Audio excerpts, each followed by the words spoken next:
anytime.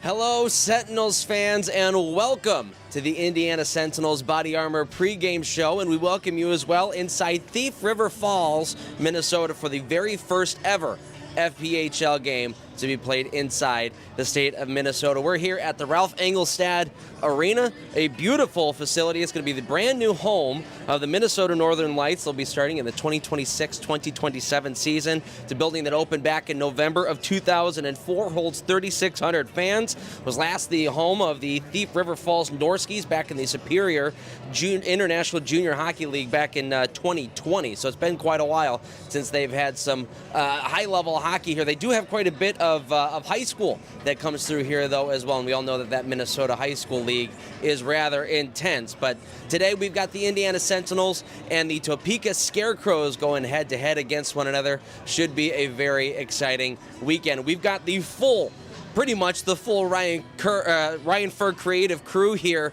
to help bring you the most in-depth broadcast that we possibly can. Take a look at what we've got going on right now.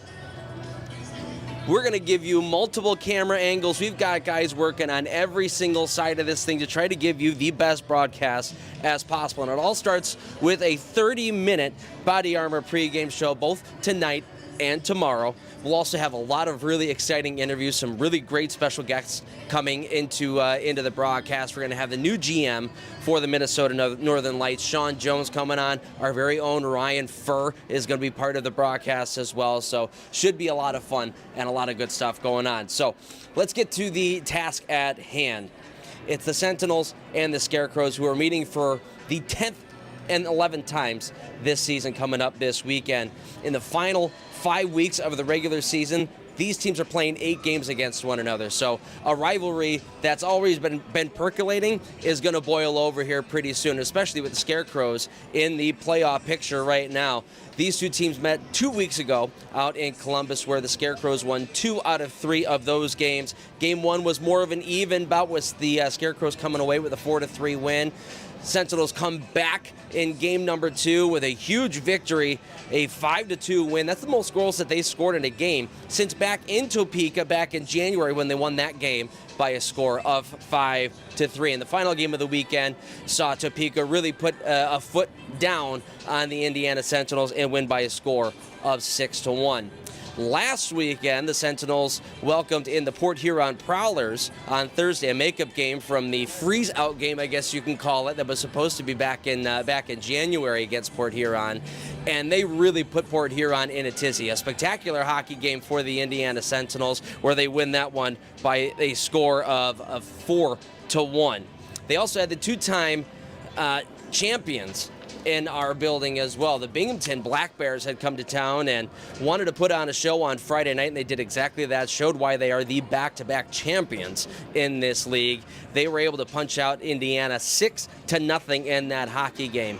Saturday, though, Indiana was able to punch right back again, down 1-0 going into period number 2. They tie it on a Philip Tomacek goal to make it 1-1 halfway through the second period. However, Binghamton would come back and win that one 4-1 to finish out the season sweep. So the Sentinels enter this weekend 12-33, 4-0 on the season. They've lost their last 3 in a row, but against Topeka, they always really do seem to pick it up a little bit. They're 3-5-1 against the Scarecrows on the season, and they've won 3 out of their last 5 games. As I mentioned, Topeka is in the midst of a playoff run right now, trying to get into the playoffs. They're right now in the 4th spot, the very last spot in the Empire Division. They've got 76 points, but Danbury is breathing down their neck pretty hard right now. 67 points for Danbury.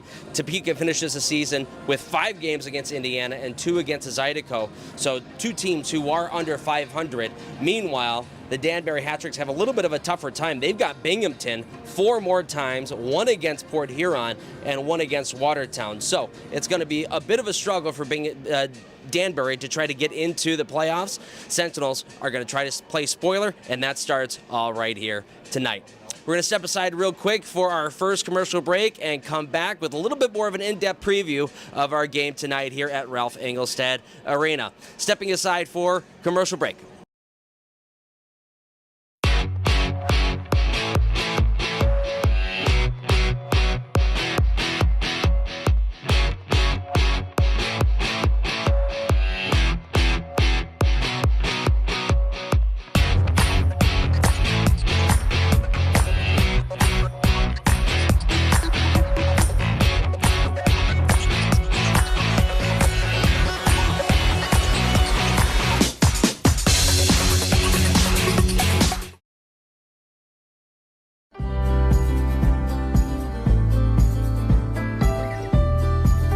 Scotty's entire team, from the most simplistic things to the most complex, are phenomenal. They're informative, responsive, and something that's important to me, they're honest. As a business owner myself, I know how important it is to protect your livelihood. I'm Scott Weatherford, owner of Richard Hawes Insurance. Give me a call today and we can chat about how an independent agent can save your business money.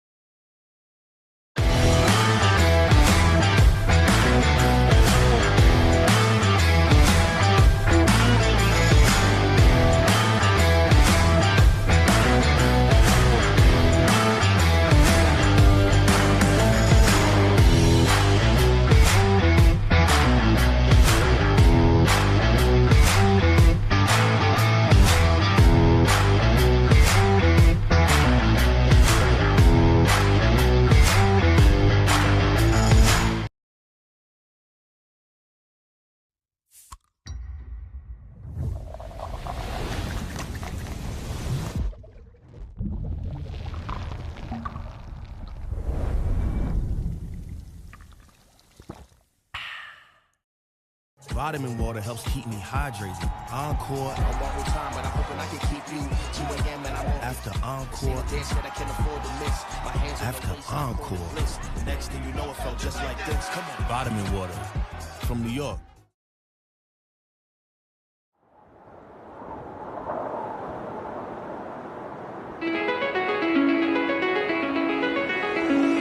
She's calling me.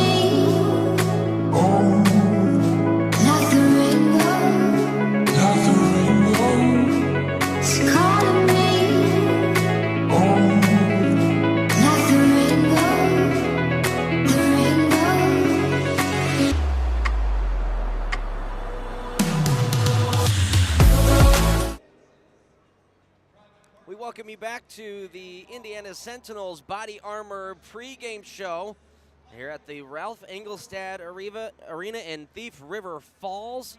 Got a chance before the warm-ups here to catch up with head coach Everett Thompson. Let's see what he had to say about the game here this weekend.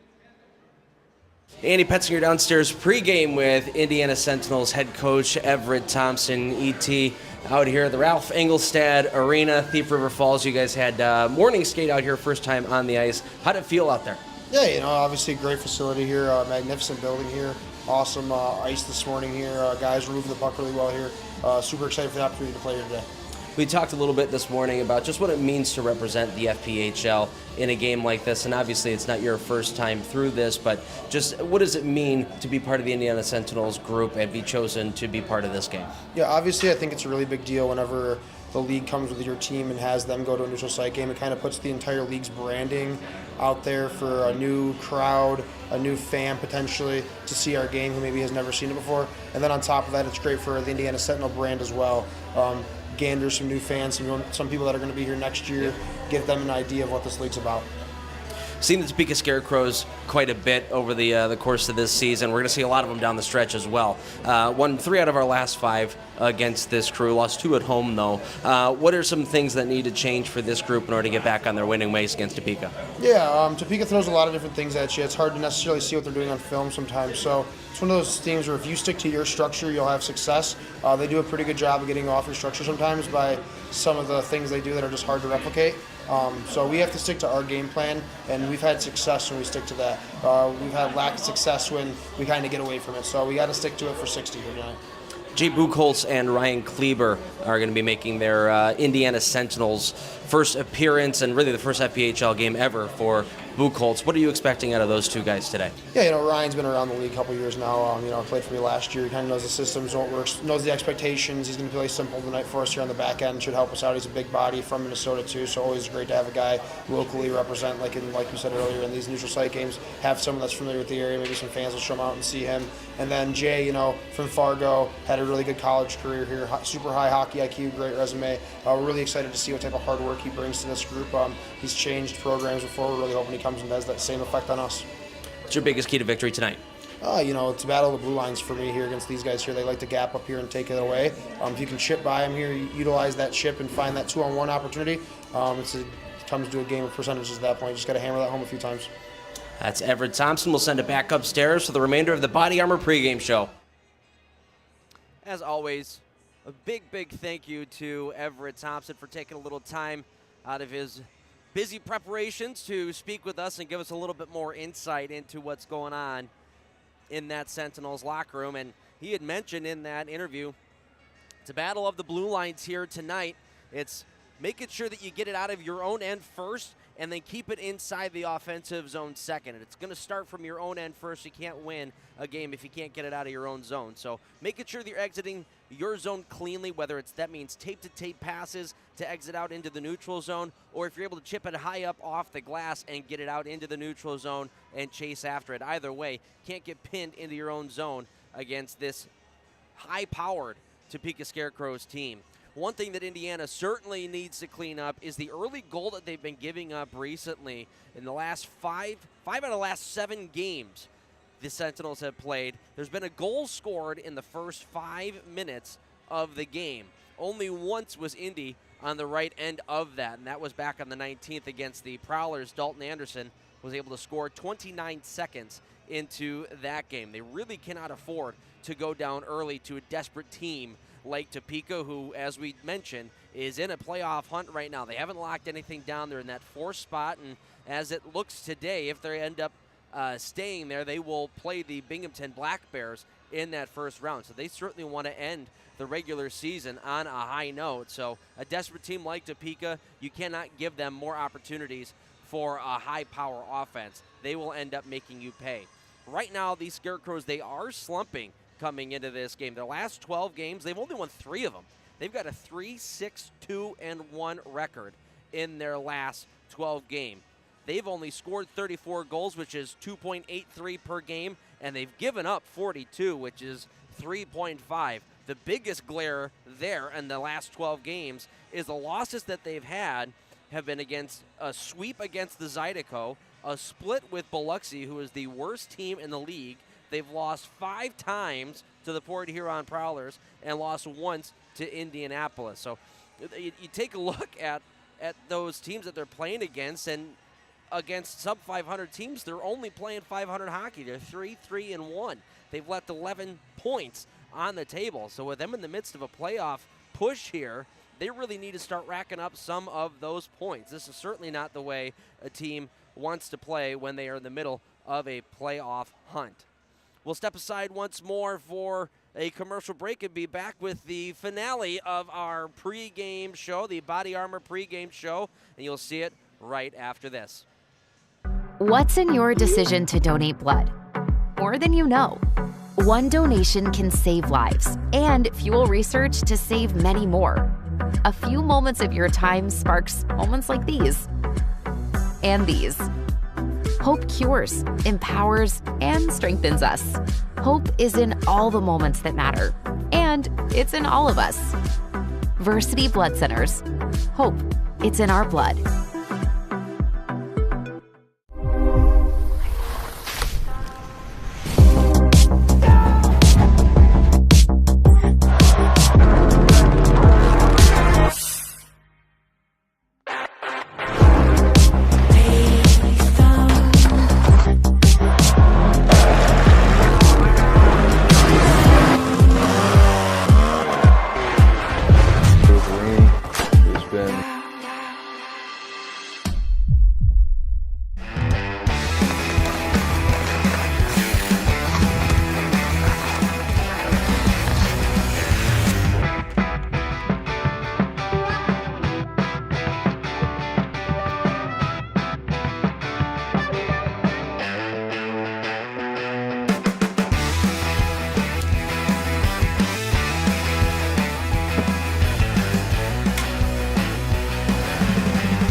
Ralph Engelstad Arena. Beautiful facility here. Gave you a couple of tidbits at the very beginning of the broadcast. There was built in November of 2003. Holds 3,600 fans in this arena, and the last team that was here was the Thief River Falls Norskies of the Superior International Junior Hockey League from 2016 to 2020. But way back in the day, they also hosted the World Junior Championships here, and this was actually the hub for Team Russia.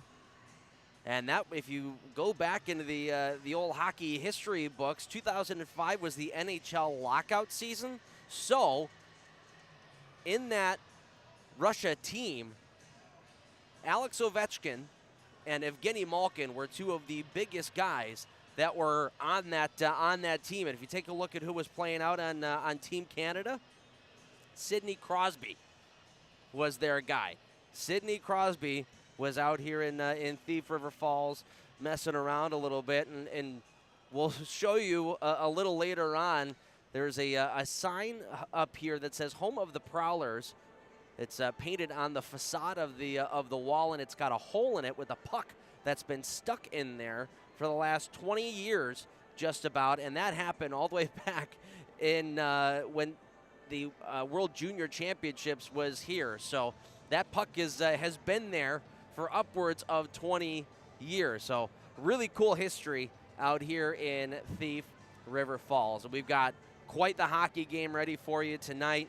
Topeka and Indiana going to go head-to-head against one another for what seems like the millionth time this season, but in reality, it's only the 10th and 11th times this season. They see each other 8 more times before the season will come to a close. So there's going to be a lot of bad blood coming over with these two teams, and we'll see a lot of it today. A couple guys to keep an eye out for. Stephen Klink is the guy to watch for the Topeka Scarecrows. He was signed with Topeka back on the 26th of February, and in 8 games with the Scarecrows, he's got 9 points, 3 goals, 6 assists, 1 power play goal.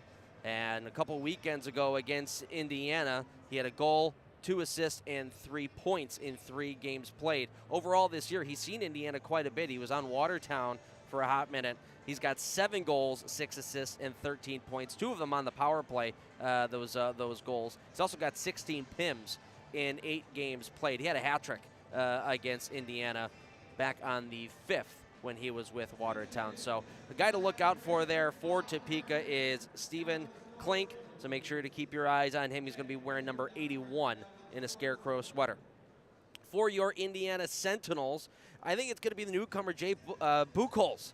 He's coming off of just an incredible career over at Minot State. As I mentioned in the pregame preview that we had posted a little earlier today, he's a national champion from 2023. And when you've got somebody on your team who knows how to win and has gone the lengths and lifted a cup over his head, he's got a ring on his finger, he's certainly somebody that you want to have part of your program. So he's going to be a huge, huge add. He's got 63 goals, 90 assists, and 153 points in 150 games played over at Minot State. So he has been just a huge, huge part of that program. This past year, 18 goals, 14 assists, 32 points in 30 games with Minot. And he just came to this team after a national tournament run where they nearly made it to the semifinal game, got eliminated just before then. He had 1 goal, 1 assist, and 2 points in the national tournament. That will just about do it for the Indiana Sentinels pregame show. Before we send you to one more commercial break, we're going to do a run-through of what's going on in the league right now. The Danbury Hat-Tricks, a huge game against the Binghamton Black Bears. That's out in Binghamton, and they're just getting underway in the second period. That's a 0-0 game. So a huge weekend for Danbury to try to continue to climb up the ranks and get within reach, within striking distance of the Topeka Scarecrows. Like I said, they are hot on their tail right now. Scarecrows sitting with 76 points and 1 game in hand. They've only played 49 games, while Danbury has played 50 games. They've got 67 points. So they're going to need to help themselves out and look for a little help from other teams around the league like the Sentinels and the Zydeco to try to knock Topeka down just a little bit. Out in Port Huron, the Prowlers putting the hurt on Watertown. It is 4-0 out in Port Huron through just the first period of play. Grayson Dietrich with 2 goals in that game. Brett Lockhart and Bobby Price also on the scoreboard for Port Huron. So Watertown already in a pretty decent hole just 20 minutes into the hockey game. Blue Ridge taking on the PD Ice Cats over at the Hitachi Energy Arena. PD and Blue Ridge are tied at 1. Elijah Wilson, former Topeka Scarecrow, has scored for the Ice Cats, and Nikita Kozyrev has scored for Blue Ridge. And that game is tied at 1 with the first period about halfway through.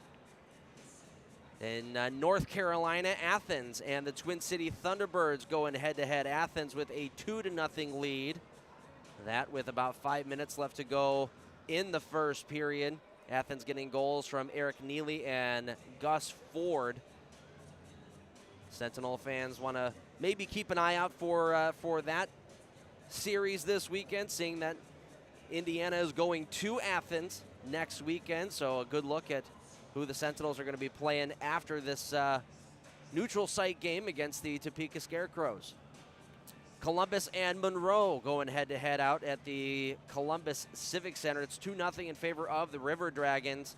That with the first period finished. Ryan Hunter and Alex Storjahan, the 2 goals there for Columbus. This is a preview of what we're going to end up seeing in the playoffs. This is the only playoff matchup that has been set in stone, is Monroe and the River Dragons. So there's going to be a lot going on in that game this week, and I'm sure they're all looking ahead to a couple of weeks from now when playoffs get underway, and maybe want those guys to be a bit bumped and bruised heading into the playoffs. And finally, we've got the Baton Rouge Zydeco and the Biloxi Breakers out in Mississippi. They'll get started here in just a couple of moments. Those are 2 rivals that are within a small driving distance from one another, so they get to see each other quite a bit. Right here at the Ralph Engelstad Arena in Thief River Falls, it's going to be the Indiana Sentinels and the Topeka Scarecrows. We'll have all the action for you right after this. This was the Body Armor pregame show.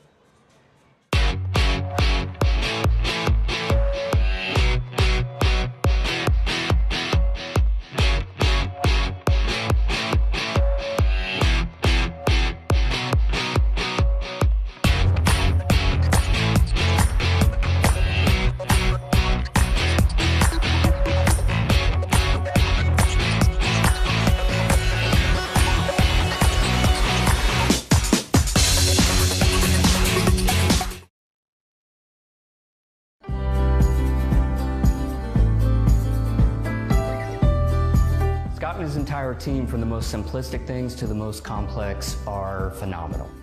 They're informative, responsive, and something that's important to me, they're honest.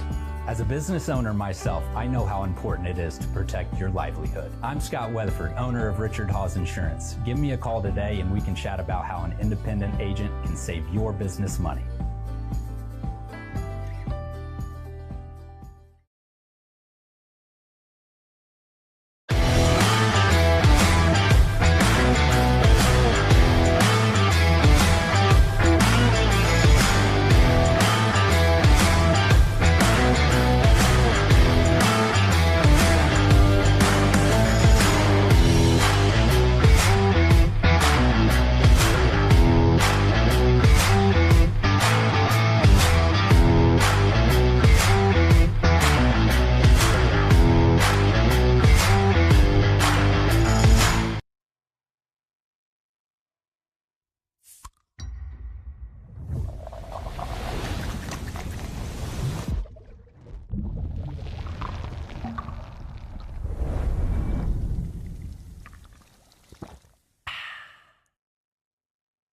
Vitamin water helps keep me hydrated. Encore. I'm one more time, but I'm hoping I can keep you. 2 a.m. and I'm on. After encore. Dance that I can afford to miss. My hands after encore. Next thing you know, it felt just like this. Come on. Vitamin water from New York.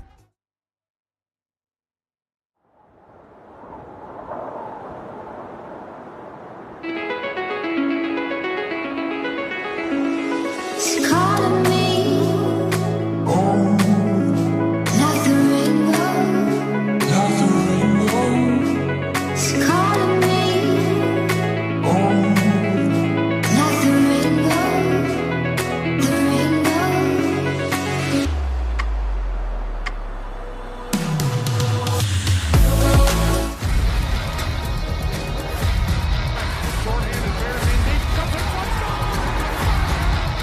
Nice job, Blake Davey. Juwan Davis across his Pitino. He scored! It's Sentinels hockey time.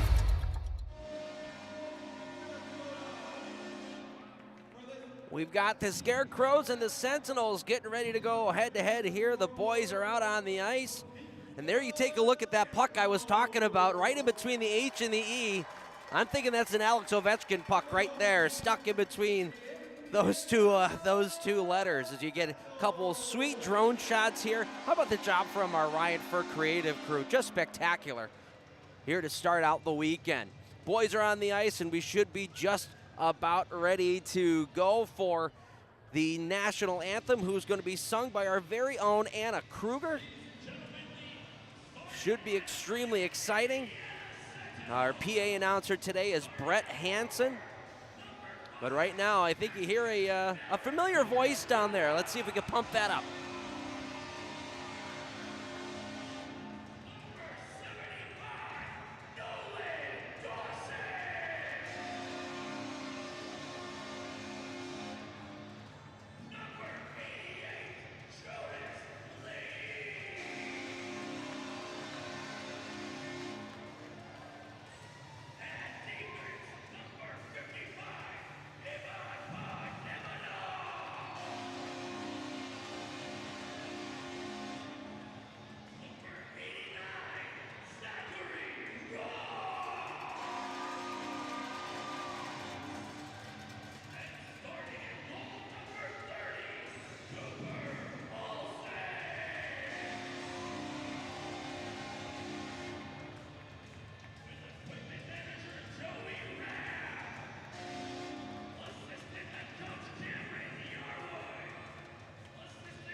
How about that? Our very own Colin Fiol, our PA announcer, coming on out and giving our boys the welcome that they deserve here at the Ralph Engelstad Arena. And this arena, like I said, it's an absolute beauty, and it's going to be filling up quite a bit here. We know that it was certainly cold outside today. That Minnesota weather, she don't let up at all, that is for sure. It was, when I woke up this morning, it was 16, but felt like -1. So it is a bit unforgiving out here. Talked with some of the natives in the middle of winter out here. I mean, we are a stone's throw from Winnipeg. It got to -40 degrees with -70 being the wind chill. Just insane stuff out in this neck of the woods, but they love their hockey out here. It's called the state of hockey for a reason. We are excited to be a part of it. The starting goaltenders for today, Sammy Bernard's going to get the start for the Topeka Scarecrows. He is 16-11-2 on the season with a .266 goals against, a .920 save percentage, and 2 shutouts. His last game was a 4-1 loss against Port Huron, where he made 34 saves on 38 shots. He struggled against Indiana. Although he's got a 4-1 record, he's got a .345 goals against and an .877 save percentage in 5 games. So let's see if the Sentinels can get on Sammy Bernard early and often. And for the Sentinels, it's the Minnesota native, Cooper Olsen, getting the start. His last game was against Binghamton. He was brilliant, making 46 saves on 49 shots. He was spectacular. He is 0-2 on the season with a 4.52 goals against and a .904 save percentage. When you got a goals against that's that high and a save percentage that's above 90, that means that you're getting a lot of shots on net. You're doing your job and keeping most of them out. All right, we'll send it on downstairs to our very own Anna Kruger for your national anthem.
How about that? What a job.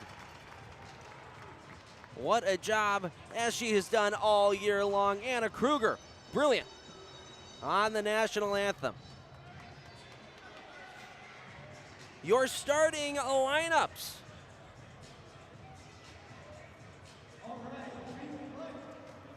For the Indiana Sentinels, they will be starting up front with Maximus Merrick Tortorella. He will be up front with Nolan Dawson and Jonas Lees.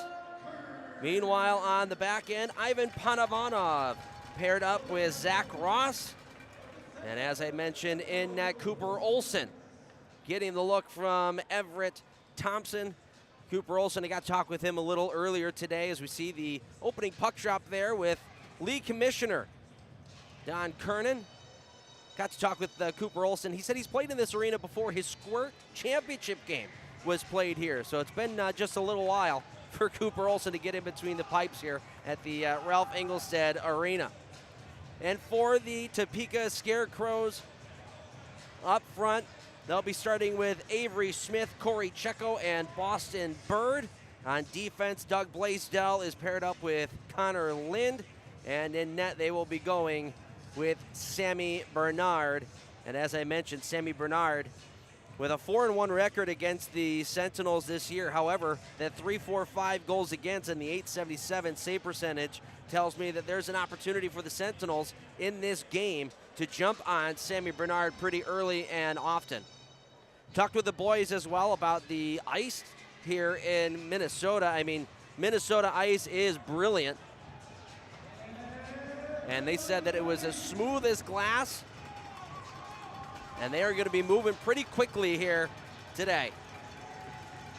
All right, we are underway at the Ralph Engelstad Arena here in Thief River Falls. The Scarecrows will start out. They'll dump it in deep. It bounces off the back wall, and Olsen able to get a glove on that as crashing hard to the goal were a couple of the Scarecrows.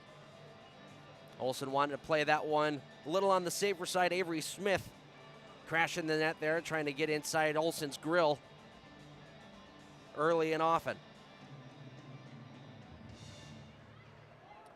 Cooper Olsen's first FPHL game was against these Topeka Scarecrows, and it was not the best performance by the team in front of him, so let's hope that they're able to put something a little better on the table for Cooper today in his home state.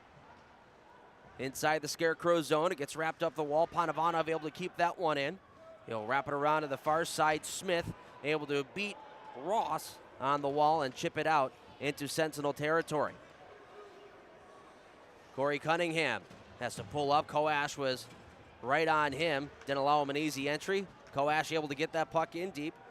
Ryan Kleber after it here. Nice job by Kleber to get that up the wall in his first shift. Talk about your first shift. Here's Jay Buchholz.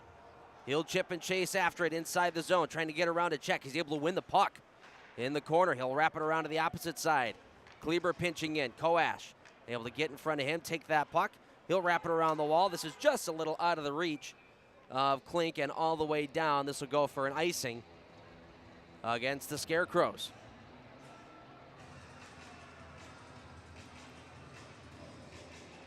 Line change for the Sentinels. They'll want to get a face-off on the near circle, so Dalton Anderson could try to win this one back on his backhand. Bormanis is just off to Anderson's left. Anderson trying to win it straight back to him, but unable to beat Clark on that face-off. And behind the net, they battle for it, though. Josh LaBelle pinned up there for Topeka. Bormanis putting it out to the blue line. Willette keeps it in. He'll chop it to the opposite side. Koash is there. Lead pass for Klink at the blue line. He's in. Klink to the backhand. He scores. Good long lead pass there from Scott Koash. Was able to find Klink sitting and waiting at the blue line. He was all alone. Went forehand, backhand, got Olsen down, and Topeka opens the scoring a minute and a half into the game. And it's the guy I said to keep an eye out for, Stephen Klink. He picks up goal number 31 on the season. And a big assist going to Scott Koash. That was a perfect lead pass from just inside his own blue line. Klink was able to find a soft spot in between the Sentinel D and had a breakaway from the blue line in. Here's Colarusso at the blue line. Sentinels looking to answer. Dawson after it in the corner. That pass out towards the front. Poke checked away and just out of the reach of Romeo Terrain. Here comes Lord. His drag mooch tried to get around Peavy. Peavy able to get a skate in the way. Now Gagnon going out to the blue line. Nagy. He'll wrap it around the wall. Whalen on the opposite side. He'll go right back down to Gagnon. Colarusso all over him. That backhand feed to the middle of the ice goes out to the opposite side. Lord there to grab it. He'll cycle it down low. Trevor Graspy in behind will cycle this one to Gagnon. Out to the point. That one-timer there from Whalen goes well wide of the goal. It was rolling on him as he tried to get that shot off, and now Dawson is able to flip this one through the neutral zone and get off on a line change. Topeka trying to catch Sentinels in that change. That long lead pass gets redirected in deep. And Ross from in behind his goal will exit out to center ice. That pass was a little behind Buchholz. Cunningham had that bounce up on him. Nearly hit him in the mouth as it ends up going into the Topeka bench. We'll get a whistle with 17:05 left to play here in period number 1. Well, we talked about it. Got to try to lock it down in the first 5 minutes of the period.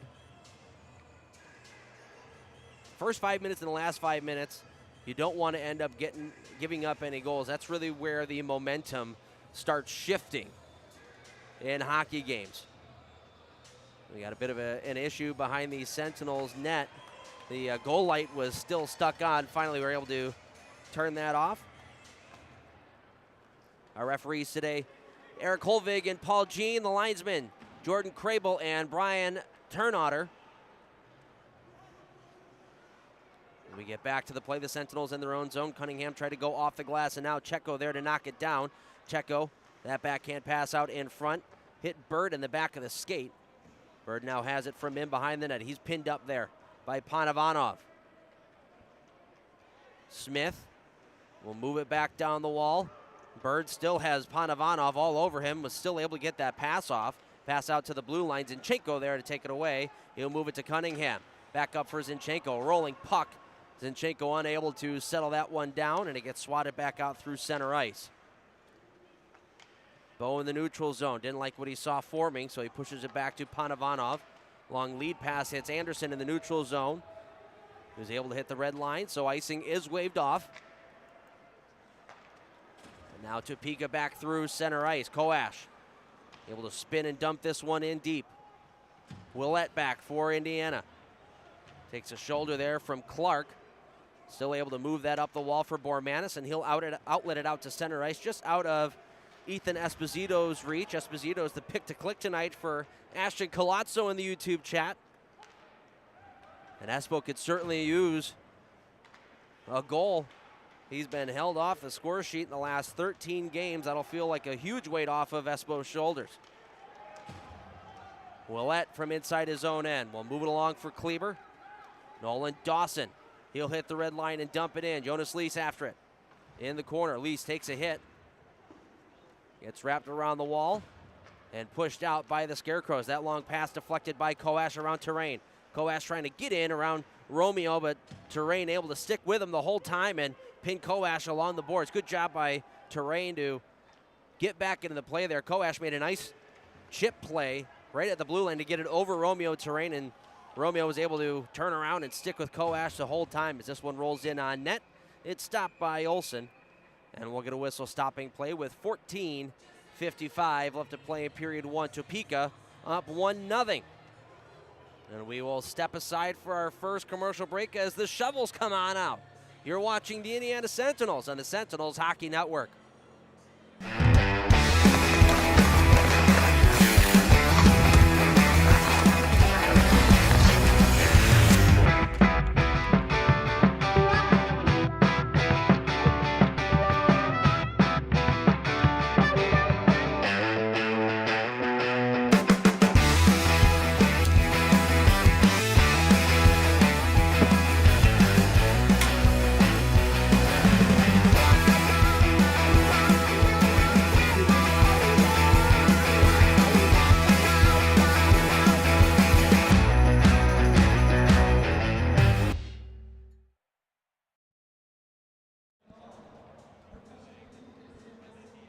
Welcome back to Ralph Engelstad Arena here out in Thief River Falls, Minnesota. It is a 1-0 Topeka lead thanks to Stephen Klink and his 32nd goal of the season. Just a minute and a half into the hockey game. That now makes it 6 out of the last 8 games the Sentinels have played in where there's been a goal in the first 5 minutes. 5 times that's gone against Indiana. So that is certainly something that they are going to need to lock down here before the season comes winding to an end. Buchholz on the draw. Out in the neutral zone. He'll be going up against, I believe that is Trevor Graspy, and Graspy is able to win that one straight back. Colarusso on the dump in from in behind his net. We'll move it along the wall. Cunningham can't get that one past Lord as they still battle for it in the corner. Buchholz takes a tumble but was still able to move that puck out to the blue line, and clearing attempt did end up going out to the neutral zone. Or no, pardon me, we are going to have a penalty. First power play of the game is going to go to the Indiana Sentinels. So for the first time out in Minnesota, it's the Hawes Insurance power play. And Topeka is going to have Gagnon sitting down for 2 minutes. So good chance for the Sentinels to get on the board and tie things up here just under 5 minutes into the period. Sentinels on the power play at 12.7%, going up against the second best penalty kill in the Empire Division. They are 83, nearly 84% on the year.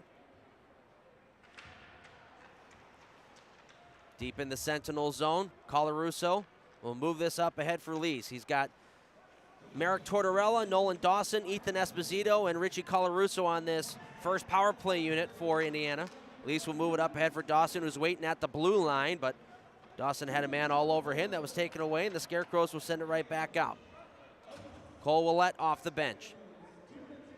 Couple line changes happening here. Cunningham out, Bormanis out. Same with the new guy, Jay Buchholz. And the last guy to jump over the bench is Bo Zinchenko. Nearly a minute gone already on this power play for Indiana. This pass up ahead for Cunningham. He shoots. Save made. Rebound. Oh, Buchholz right at the far post. Unable to settle that one down. He had an open net. Back at the blue line, Zinchenko, the shot save made. Rebound, oh, a second save. Sammy Bernard. Cunningham had it right in the slot. Even waited for a moment to try to get Bernard out of position. Bernard able to slide from his right to his left. Snags it out of the air with a left hand.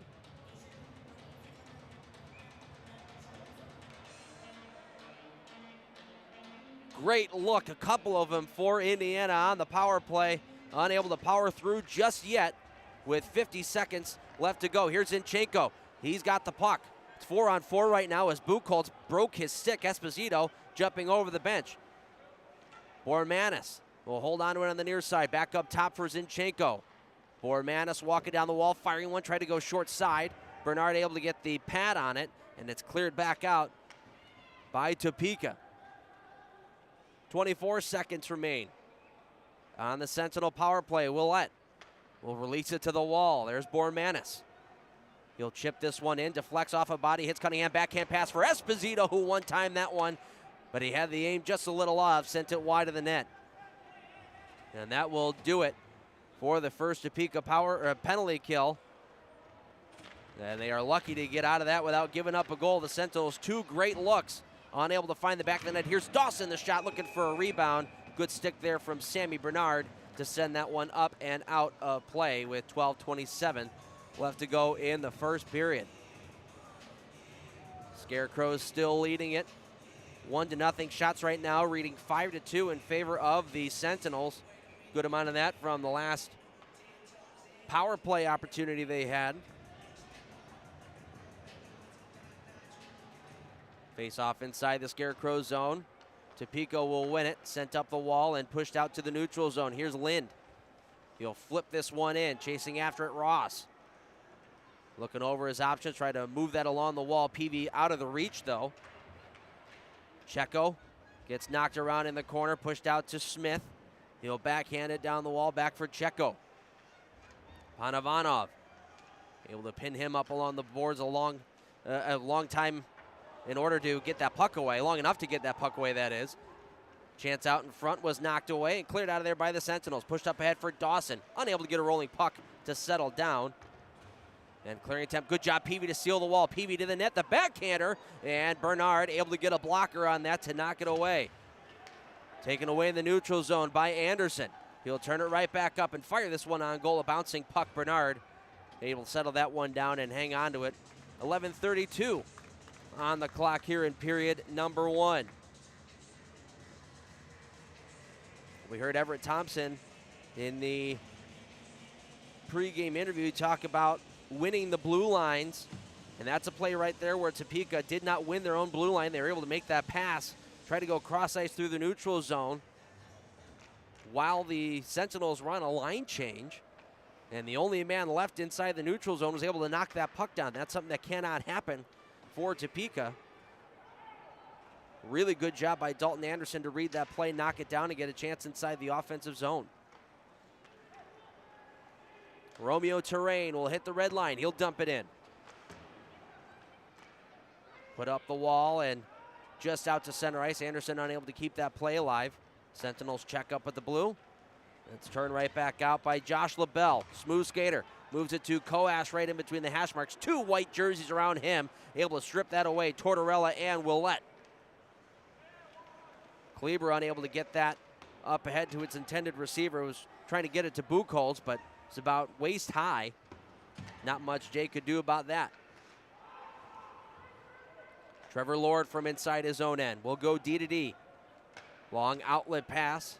Redirected in deep. Scarecrows now try to finish up their line change as they set up their forecheck. Kleber, a high flipper right to Cunningham on the skates. Kicks to the stick. Cunningham in, holding onto it. Wraparound attempt. Stuck at the side of the net. Zinchenko able to pull it free. Zinchenko up the near side. Has a man all over him. One hand on his stick. Still moved it to Willett. His shot floats off the side of the net. Back to Zinchenko on the far wall. Bo Zinchenko will cycle it down. Anderson try to get that one to Cunningham, just a little out of his reach. They were almost too close together there in the corner. Good forecheck here by Zinchenko, causing a turnover. Zinchenko now pushed up along the wall, knocked to the deck, finally flipped out of there by the Scarecrows. and to the neutral zone. Good job there by Gagnon to get it out, and we're going to have an offside call now on Topeka. With 9:42 left to play in period one, the Scarecrows still leading at 1-0, but a really good pushback by the Sentinels.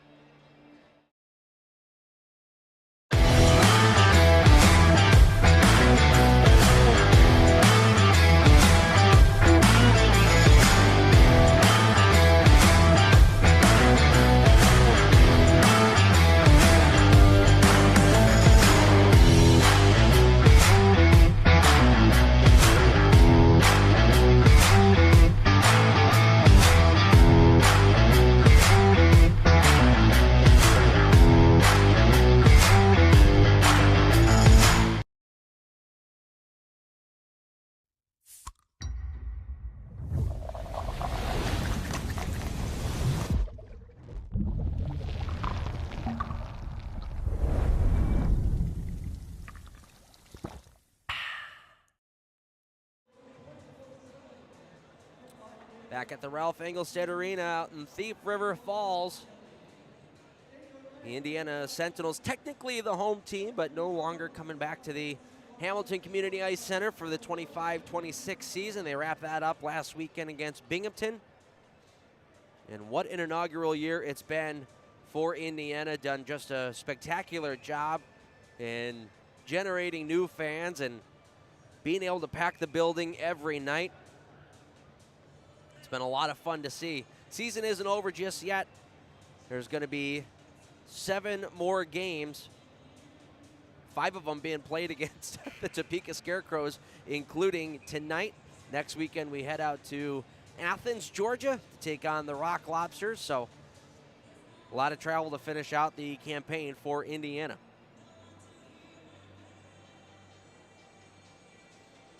Face off to the left-hand side of Cooper Olson, won by the Scarecrows out to the blue line. That snapshot from Blaisdell deflected off a stick and goes over the goal.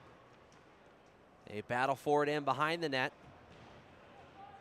Checo gets knocked to the wall. Nice job by Buchholz to stay with him the whole time. Checo in behind the net. We'll move it out to the blue line. Blaisdell, D-to-D with Lind. His shot stopped by Olson. He left a rebound for a brief moment. Lind has it in behind the net. There's a good battle out in front between Ross and Avery Smith, pardon me. Ross got the better of it as he knocked Smith to the ice. Turnover here inside the Topeka zone. A backhander from Tortorella goes off the side of the net. Turned over right at the circles. Anderson got it to Tortorella. And Maximus Merrick Tortorella with a backhander, unable to finish it through the legs. This one ends up at the side of the net once more, and Sammy Bernard gets a big mitt on that. He'll hang on to it with 8:48 left to play in the first period. Now this is just another reason why it's so important to start the game on time and not give up those early goals, because the Sentinels have played so well in this hockey game with really nothing to show for it. It can get a bit defeating when you look up at the scoreboard and see that you're down by 1 just because you started a little late in the hockey game. You definitely feel a little better about yourself when it's a 0-0 score.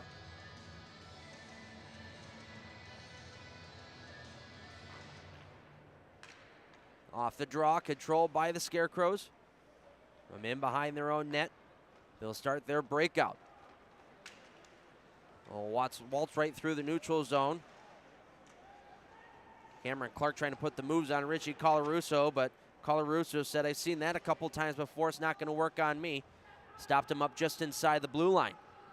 Romeo Terrain fending off Klink in the corner. Coas trying to dig it free as well. Klink able to come out of there with it. Klink from the behind the net, unable to move it where he wanted to, and Bormanis will take it, move it up to Anderson, who chips it out to center ice. Couldn't corral that puck, though, and Steer will throw it right back in. Peavy from the corner. His outlet pass goes over Bormanis' stick and back to Steer out at center ice. Terrain pinching in the neutral zone, trying to cause a little havoc. Turned over, Klink will enter the zone. Klink, the only goal scorer today. In the corner with it, throwing it right through the slot and out the other side. Clark at the blue line. He will spit it down low. Coas to the middle for Steer. Goes past him, right back out to the point. Walking in and shooting one just wide of the net was LaBelle. Zinchenko will grab it in the corner. He'll backhand this one out to the neutral zone and down. Icing waved off as Steer went to go and grab it. Best shift of the game there for the Scarecrows inside the offensive zone. Pass out in front here. Cunningham able to get his stick on that, but redirected it high. Sent right back out to center ice. Settled down by Kleber.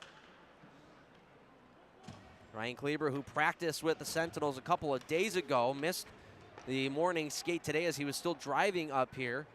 Really getting his only second look with these boys on the Indiana Sentinels. So a little bit of a tougher experience for Kleber, but Kleber's been in the league before. He's been around it. So he should fit in just fine on the back end. They battle for it in the corner, pops out to Kleber. He'll start the rush 3-on-3. Cunningham will walk into a line and dump it in. Lease after it tries to get to that puck and throw it on net, but it hopped on him at the last moment. Now he and Cunningham try to pull that puck free as Nagy takes down Lease in behind the net. We play on. Cycled around the wall and pushed out to center ice by the Scarecrows. Graspy, his backhand feed was intended for Lord. Good job, Panavanov, on the back check there. That might have been a tap-in for Lord if number 55 isn't back checking hard to the post. Back in his own zone, it's Doug Blaisdell. The outlet pass deflects off Esposito and down. Zach Ross has a lot of space. We'll move it along for Bormanis. Nice move to get through a check in the neutral zone. Pass across for Esposito was just a bit behind the blue line. It forces the Sentinels off sides. Could have been a nice rush. Unfortunately, Esposito not up as high as Bormanis had intended. And we'll get a neutral zone draw with 5:42 on the clock.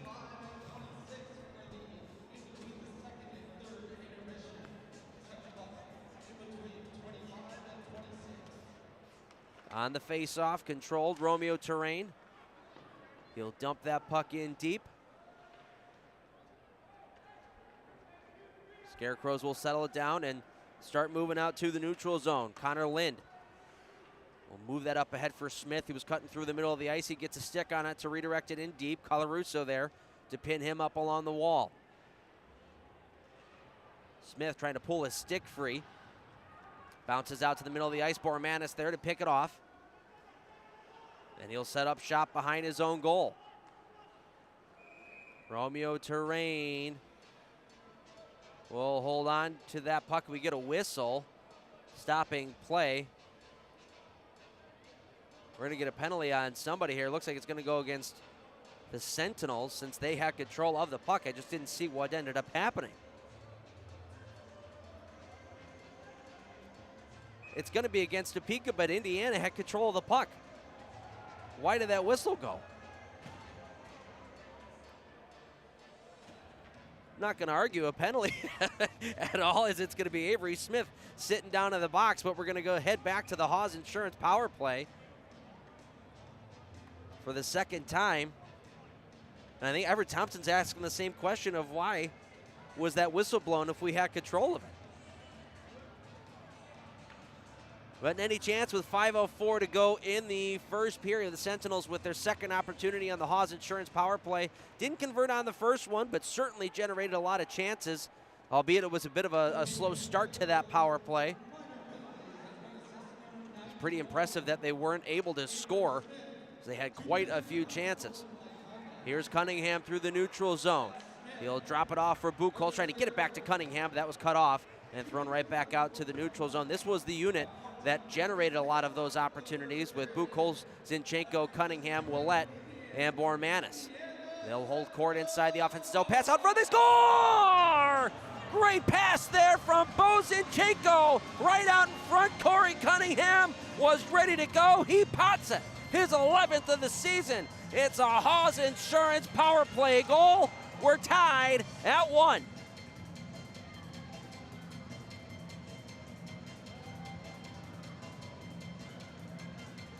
Beautiful pass there from Zinchenko in behind the net. Was able to find Cunningham, who was left all alone in the slot.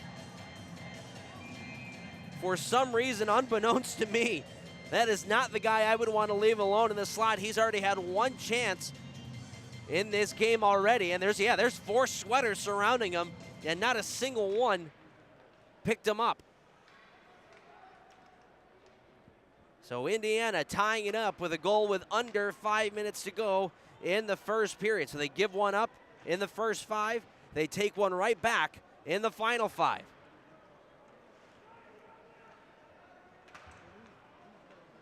Now it's time to make sure that you continue to take care of your own end and don't give up anything else in the first period. Been a very good opening period here in Minnesota for the Sentinels. Flip through the neutral zone. Terrain had that one caught up in his gear, nearly brought it back to his own net. Olsen able to sweep it away. Long shot from the blue line. Good stop there from Olsen. Got it with the toe on the Lynn shot. Scarecrows moving it along. Here's Lynn, back door feet. Good job there by Romeo Terrain, sliding down to block that pass and knocked it away. Sentinels will throw it right back into the Scarecrow zone. It goes on net. Bernard makes the save and will hang on to it. Tree left to play in period number 1. We're tied at 1 thanks to Corey Cunningham. We'll be right back after this. What's in your decision to donate blood? More than you know. One donation can save lives and fuel research to save many more. A few moments of your time sparks moments like these. And these. Hope cures, empowers, and strengthens us. Hope is in all the moments that matter. And it's in all of us. Versity Blood Centers. Hope. It's in our blood.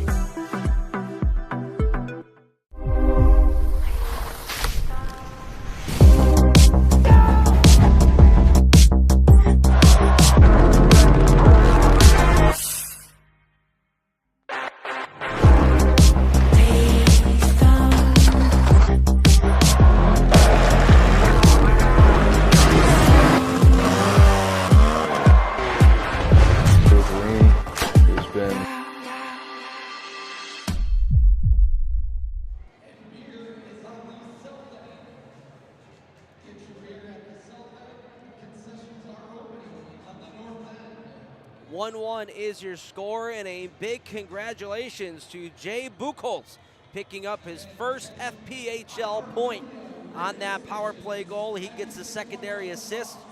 That goal was from Corey Cunningham with the assist from Bozinchenko and the secondary assist from Jay Buchholz. So just about 15 and a half minutes into his FPHL career, he's already making a mark.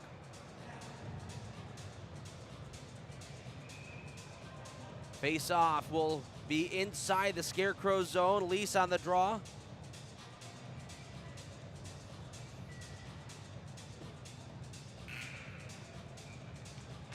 Had to wait for one of the, I believe one of the shovelers to get off the ice completely. Finally, we are back underway. Brought right back in by the Scarecrows. Panovanov in behind his own goal. That exit pass was right in the feet of Dawson. Finally settled down by Panovanov. He'll move it out to center ice. That cross ice feed for Dawson, just a little out of his reach. Scarecrows will chase it back down. And Trevor Lord out to the neutral zone. Unable to get that puck past the blue line. Good job by the Sentinels to win the neutral zone battle there.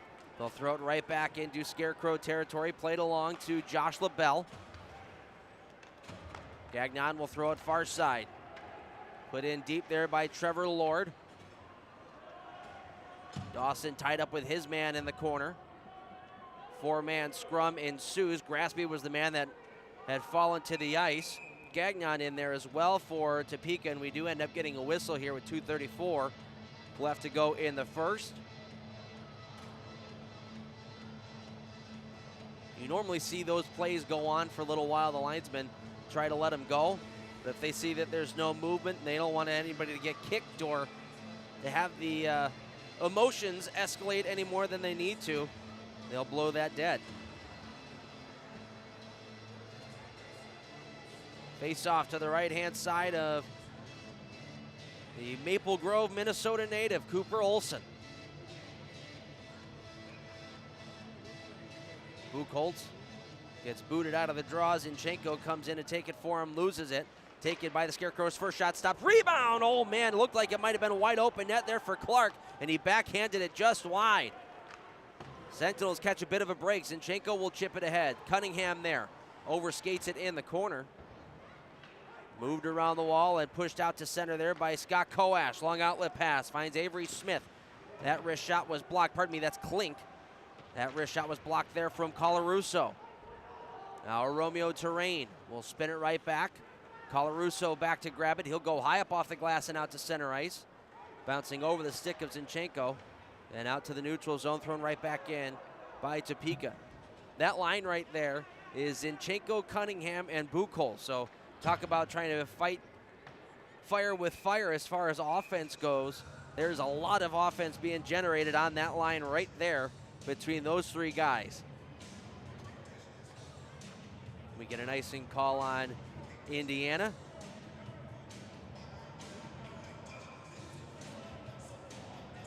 And how about the message that's sending from Everett Thompson, putting the kid Jay Buchholz in his very first FPHL game on a line with Corey Cunningham and Bo Zinchenko, arguably two of the top offensive producing players on Indiana. Especially as of late, Zinchenko has got 5 points in his last 5 games. Cunningham with a goal against the Scarecrows in the last 5 games. So a lot of really good things happening on that line, that's for sure. Here's Esposito. He'll spin away from a check and get that out to the neutral zone. Good job there by Esposito to get around LaBelle and get that out to center ice. Turned right back, though, by Topeka. Out to the blue line it goes. Long slap shot from Whalen. That's blockered aside by Olsen. Pass out in front. Willett able to get in the way of that. And he'll go up off the glass and out to center ice. Carried on by Topeka. Pushed up the wall, Willett. Able to cut that off. He gets sent right back through the neutral zone and backhanded in deep as we hit the final minute of period number 1. Sentinel captain Blake Peavy will throw across ice, hoping for Anderson. Pass was behind him, however. Panovanov chasing back in his own end, has Koash on his tail. We'll wrap it around. Peavy protecting the puck, able to move it up to Lees. Nice job by Peavy. Leaving it, Panovanov the shot. Good kick save there by Bernard. Oh, Panovanov got a shot off and it broke the stick of the back-checking Scarecrow player and changed direction. That was a real nice save by Sammy Bernard. It looks like we're going to get a penalty here on Indiana. It's going to be a holding call going to Maximus Merrick Tortorella. And with 21.4 to go in the period, the Sentinels will go to the Powerade penalty kill.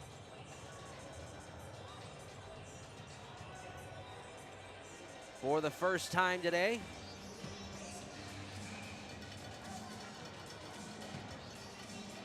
Tortorella got tied up a little bit in behind the play and took his man down. So very important 21.4 seconds here for the Sentinels. They're 77.9% on the Powerade penalty kill.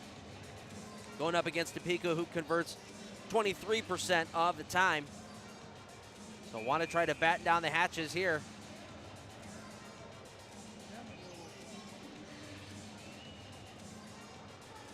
And escape this first period tied by a 1. Or if you can, a shorthanded goal to really flip the momentum. But don't take any chances that you don't need to here. The D zone comes first as Zinchenko able to win a board battle over Lord and clear it out. Here's Bormanis. He'll pull up. Lost the puck at the very last second. Klink able to get a back check. Now Klink over the line. He gets knocked down by Zinchenko. Try to draw a penalty. Not going to get it. Cleared out by the Sentinels. First period comes to a close.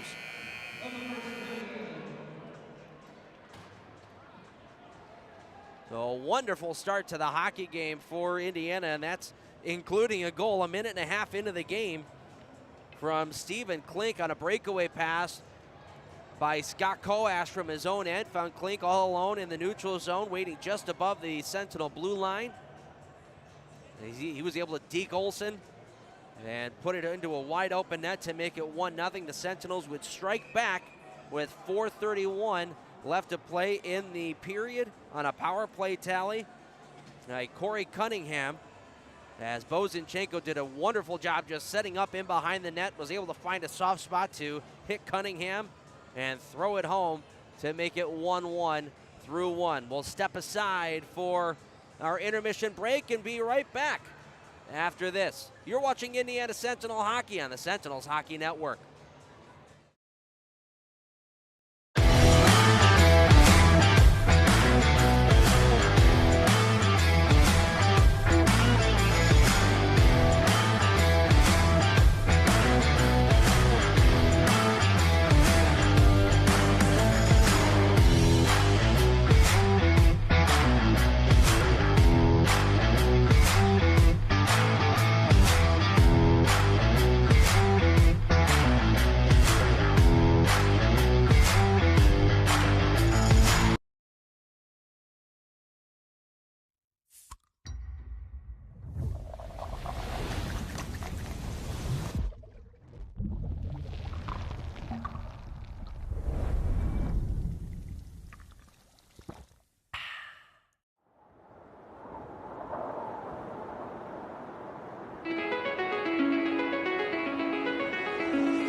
It's calling me like the rainbow. It's calling me like the rainbow. The rainbow.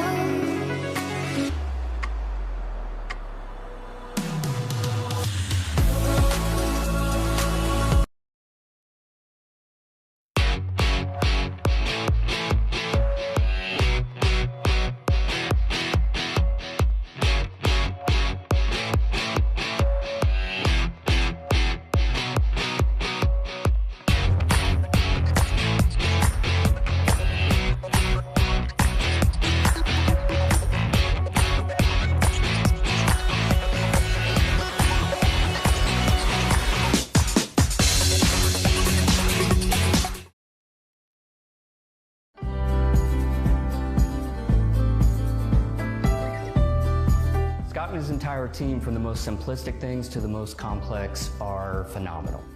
They're informative, responsive, and something that's important to me, they're honest. As a business owner myself, I know how important it is to protect your livelihood. I'm Scott Weatherford, owner of Richard Hawes Insurance. Give me a call today and we can chat about how an independent agent can save your business money.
What's in your decision to donate blood? More than you know. One donation can save lives and fuel research to save many more. A few moments of your time sparks moments like these. And these. Hope cures, empowers, and strengthens us. Hope is in all the moments that matter. And it's in all of us. Versity Blood Centers. Hope. It's in our blood.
Welcome back to Minnesota. We are tied up at 1 through 20 minutes of play. The Sentinels will have 1 minute and 39 seconds penalty kill time to get through at the start of this period, but a goal from Corey Cunningham has tied things up at 1 between the Sentinels and the Scarecrows. The Sentinels giving up a goal 1.5 minutes into the hockey game, a breakaway goal to Stephen Klink, and you take a look at that and see what's happened over the past couple of weeks, and you almost kind of want to buckle yourself in because you're not sure what you're going to get, but what a turnaround from Indiana for the remainder of the period, out shooting Topeka 12-6 in the first period of play. So after just a bit of a slow start, they really turned up the heat, did a really nice job of staying inside the Topeka zone for a majority of the period and worked hard. You can tell that they worked hard because they drew 2 penalties in that period. So a lot of hard work goes into doing something like that. That's how you get those power play opportunities, is by outworking your opponent. Corey Cunningham getting his second goal in a Sentinel sweater. As I said, that first one coming against the, I said it was against the Scarecrows. It was actually against the Prowlers on that Thursday game of last week was where he picked up his first goal in a Sentinel sweater. So good on Corey Cunningham to continue marching on. Actually, I beg your pardon, it just hasn't updated yet. That is his third goal in his Sentinel sweater. His first was against Topeka back on the 13th, second against the Prowlers, and then his third tonight. As we take a quick look around the league and see what we've got going on in the FPHL. Told you that in Binghamton, them and the Danbury Hat-Tricks in a very important hockey game for Danbury. Danbury tied 0-0 with Binghamton in the third period of that hockey game. So very interesting matchup happening there. We'll see what ends up being the conclusion of that game. Out in Port Huron, not as close as it is out in Binghamton, 8-0 in favor of the Prowlers starting out the third period there. That is a big, big deficit for the Watertown Wolves. In Blue Ridge, PD leading 3-1 in the second period. Athens up 2-1 against the Twin City Thunderbirds. A playoff preview between Monroe and the Columbus River Dragons, with the River Dragons leading 4-2.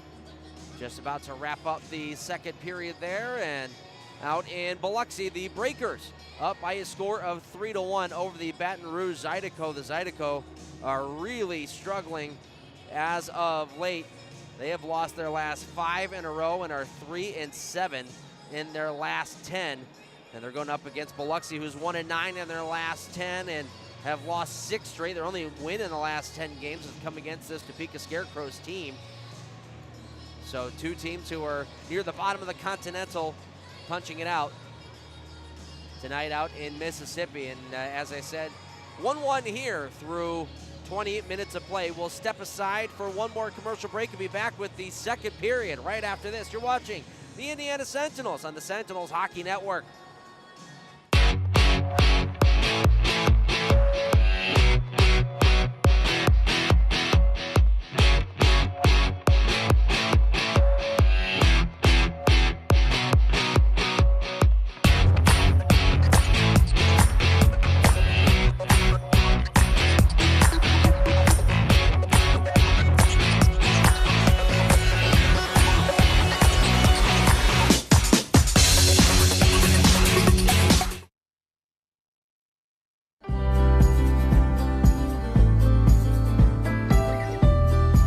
Scott and his entire team, from the most simplistic things to the most complex, are phenomenal.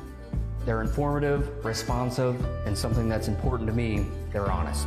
As a business owner myself, I know how important it is to protect your livelihood. I'm Scott Weatherford, owner of Richard Hawes Insurance. Give me a call today and we can chat about how an independent agent can save your business money.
What's in your decision to donate blood?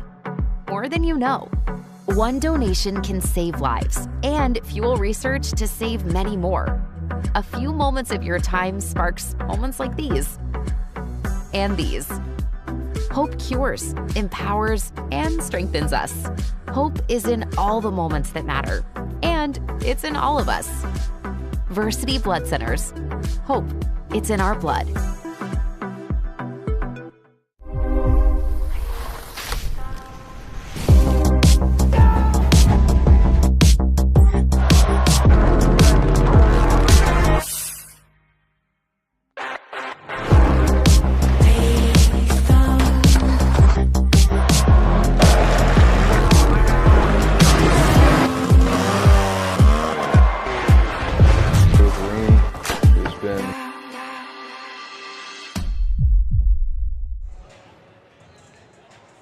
We are back at Thief River Falls, Minnesota, the Ralph Engelstad Arena, getting ready for the second period of play. As I mentioned, the Sentinels are going to have 1 minute and 39 seconds of penalty kill time before we can get back to 5-on-5 play. Joined upstairs by a very special guest and somebody who's relatively new to the team. Brendan Bauer is with me. Brendan, thanks for coming along. I appreciate it. Thanks for having me on. Absolutely, absolutely. Well, first of all, I have to say, did you really have any choice being a hockey player with your last name being Bauer? I grew up in a hockey family, so was introduced to the game when I was young and fell in love with it. And yeah.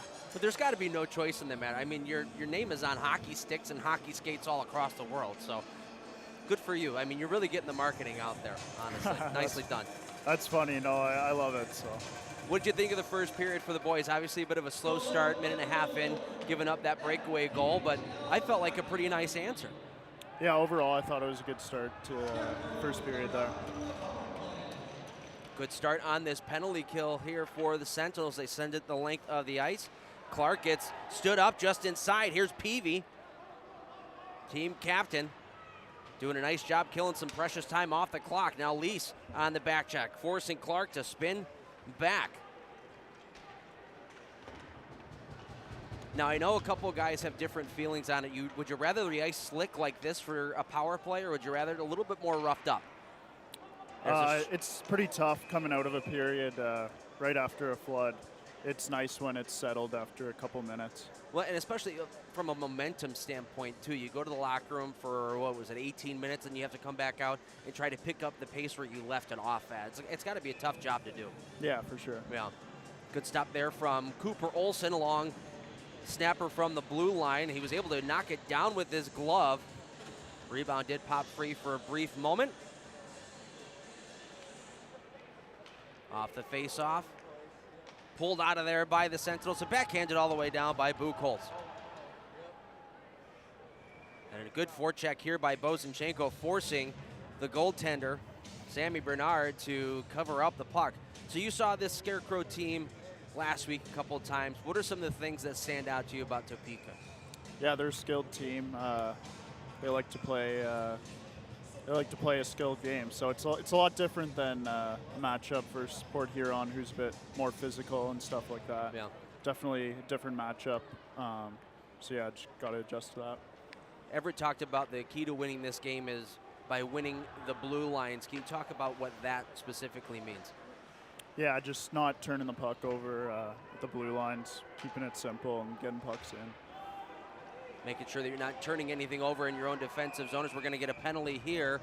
The stick of Panavanov ends up going flying. We get a slashing call, and the Sentinels back to the Haas Insurance power play. Bird going to go to the box for slashing, so that'll do it for the power penalty kill. We go 4-on-4 for the next 24 seconds. And a power play for the Sentinels, which over the last month or so has struggled a little bit, but a couple really good opportunities in the first period on the power play. Yeah, it was good to capitalize there. Moved the puck really well, and nice finish there by Cunningham. Found a nice little soft spot right in the slot. Not sure how he was left uncovered. Long shot here from left. Save made. Rebound. Oh, good kick save from Bernard. On board Manis, who was waiting for that rebound. Unable to get the elevation. Bormanis in behind as the final 8 seconds of the Sentinel penalty getting ready to tick off the clock. Leach is trying to kill it off so we can get to a 5-on-4. Still holds control of it. Nice job, Jonas Leach in the corner.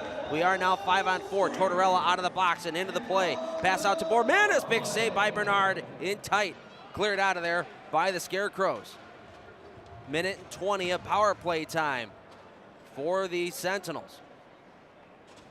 Willett from in behind his own goal. We'll move it up ahead. Bozinchenko through the neutral zone. 1-on-3. Waiting for some teammates to join the fray. Try to put it back out to the blue line. That was in between both Willett and Merrick Tortorella. Goes all the way down. The Sentinels will have to double back with a minute left to go on the power play. This was the unit that converted in the first period for the Sentinels with Zinchenko, Cunningham, and Buchholz as Cunningham couldn't get a shot through. Bouncing around in front, Buchholz holding onto it, couldn't get it off his stick. Will hold onto it. Moving it to Zinchenko, up top Panovanov, D-to-D. Willett has some space. He'll walk down, leave it in behind. That pass was intended for Buchholz, was about waist high though. Ends up going back out to the point. Cunningham will hold on to it. Half a minute remaining on the power play. Buchholz looking out in front. Zinchenko unable to get a stick on it. Now Zinchenko on the wall. He plays catch with Willett. Willett down low. Will be safe and rim it around the wall to Cunningham waiting on the opposite side. Up top Panovanov. His shot redirected by Willett in front. That clearing attempt by Topeka was whiffed on and held in by the Sentinels for a moment. And Cunningham finally able to clear. So another decent power play for this unit, holding court inside the offensive zone. Unable to find the back of the net as we go back to 5-on-5 play. Cleared out to the blue line and pushed out to center ice. 2-on-2 come the Scarecrows. Scott Koash getting around one check to the middle of the ice. Romeo Terrain. Good active stick there from number 90 in white. Able to get a stick on puck, knock it away from Scott Koash. And we get an icing here for the Sentinels with 16:24 to play in period number 2. All right, Brendan. I know you've known Everett for a little while from your Davenport days. Did you know him as a coach back then, or was he more of like a guy who popped in, was an advisor? How did that work out?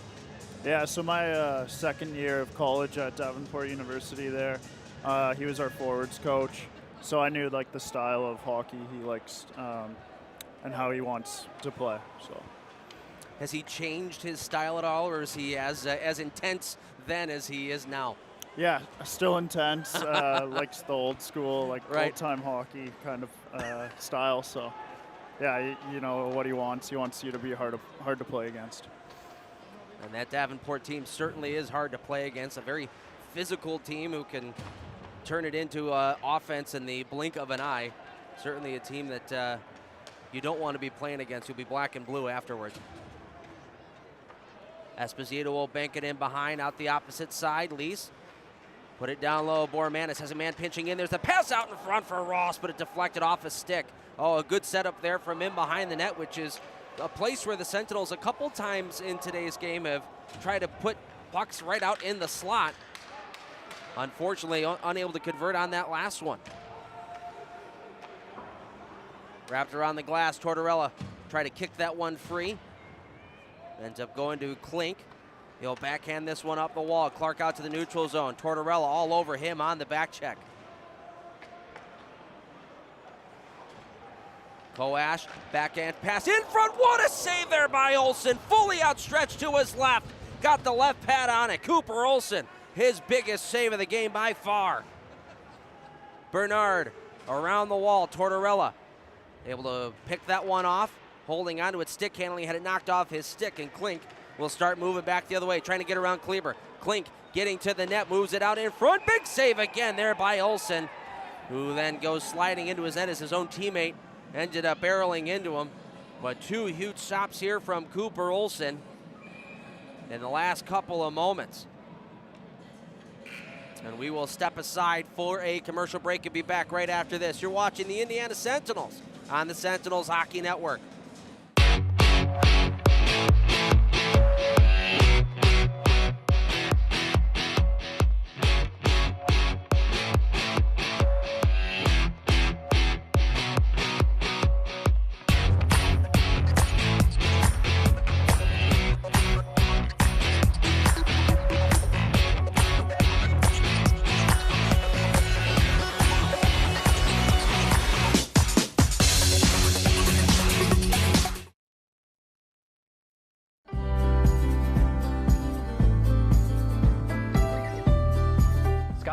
entire team, from the most simplistic things to the most complex, are phenomenal. They're informative, responsive, and something that's important to me, they're honest. As a business owner myself, I know how important it is to protect your livelihood. I'm Scott Weatherford, owner of Richard Hawes Insurance. Give me a call today and we can chat about how an independent agent can save your business money.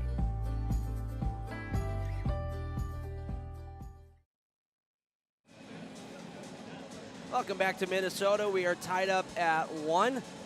Both teams with a power play opportunity in this period, unable to convert. Joined upstairs by Brendan Bauer.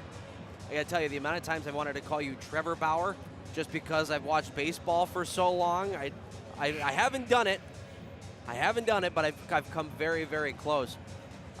Brendan, you are a man who's got many hats. Obviously, you came to this team out of school from Davenport University, but you're also continuing your education, going to grad school. Tell us a bit about that. Yeah, I just found out recently that I got into the University of Notre Dame, so how about that? Very excited for that. And that is awesome. What's to come. Yeah, what are you going to be studying over at Notre Dame? So I'm actually going to be doing a Master's of Education, right. So nice. I'm going to be teaching. So love that. Pumped up for that. That's fantastic. Is there a specific subject or grade that you're looking at, or is it pretty much whoever's going to take you?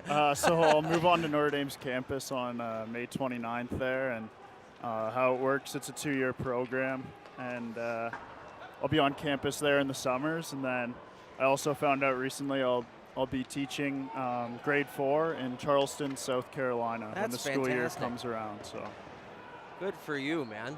Good for you. It's again a guy who just puts on many, many hats here. Could put it together on the ice rink and teach our youth all in one day. We get back to the play. Clearing attempt to flex out into the Sentinel bench. We'll get a whistle. So tell me a little bit more about the ice surface here over at Ralph Engelstad. When I looked at it yesterday, it looked like just a pure sheet of glass out there, completely smooth. How did it feel when you guys were skating this morning? Yeah, no, it's cold here. So yeah, no, it's good. Usually when it's cold outside, the rink's pretty good out there, and yeah. Feels a little bit better on the ice when it's a little bit nippy out. Yeah, for sure. Yeah. Some of the warmer climates and warmer places you play, the ice tends to be a bit softer, and when it's somewhere cold, it's definitely nice to play on rinks like that. Creates a bit of a faster game. Yeah, for sure. Controlled in the neutral zone, moved forward by the Scarecrows and dumped in by Gagnon. Ross chasing after it in behind his own net, had to fend off one of the Scarecrows as he was bouncing that one off the wall and down. Chasing after it is Tortorella as icing is waved off. Lind takes a hit there from Merrick Tortorella as it gets sent right back up the wall. Trevor Lord on the far side will look towards the net. That shot was stopped by Olsa. The rebound right to the slot. Booted out of there by Anderson. Turnover at the blue line forces the Sentinels offsides.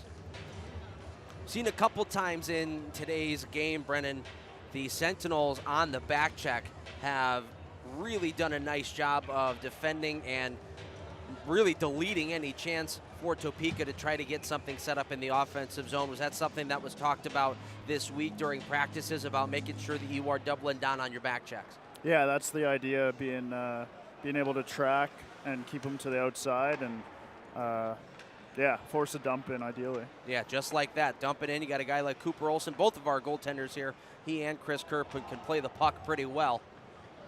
Get a quick turnover and get on out to the neutral zone. This one here ends up in a battle in behind the net. You hear Everett Thompson yelling out, out, out. He doesn't want too many men back there, leaving any space open up top. Here's the slap shot, blocked there by Esposito, getting into a lane. Poke back out to the blue line. Thrown down deep, Kleber there. Goes shoulder to shoulder with Smith. Back up to the point, redirect. Good save there from Cooper Olsen. That was a redirect from about 5 feet out in front, and he got the shoulder on it. Gets cleared back out through center ice. This one will have the legs to go down for icing with 11:47 to play in the second period. We're tied up at 1 here in Minnesota, Thief River Falls. And if you're just joining us, this is the site for a neutral site game. The Minnesota Northern Lights will be playing here next year, the 2026-2027 season. And if Indiana has them on the schedule, they better plan for about 3 days of travel, 2.5 days of travel. Turnaround shot from Koash goes off the crossbar, right off the faceoff. This puck then bounces out of play.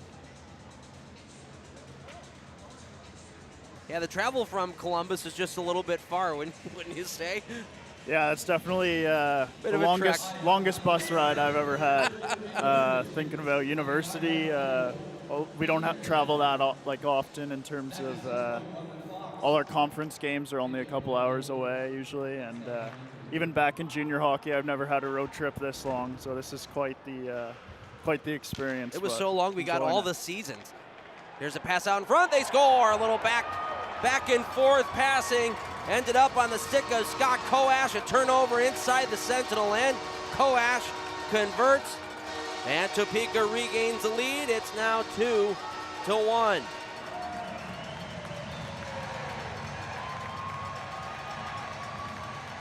You take a look at that replay.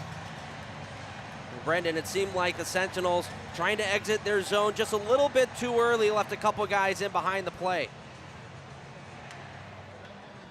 Ended up coming up the wall to the blue line. A couple guys getting caught up high. Is that what you're seeing? Yeah, tough bounce there. Nice play though by Topeka there. Going back to what you were saying about Everett Thompson winning the blue lines, that's a play right there. That puck doesn't get out. They had 3 guys who were trying to exit the zone on the Sentinels.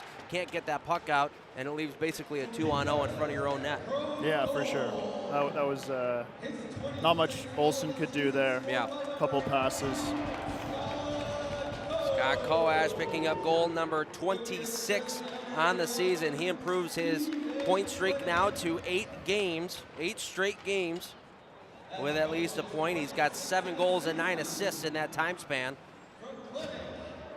This one ends up going out to the neutral zone. Willett will hang on to it, look over his options. D-to-D with Kleber.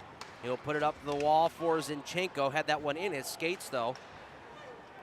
And now turn back out to center ice. Here's Cunningham trying to get around the check of Connor Nagy. Nice job there by Nagy to knock him down, but went a little too hard on it. It's going to be an interference call, and the Sentinels, who've already got 1 power play tally, will head back to the Haas Insurance power play.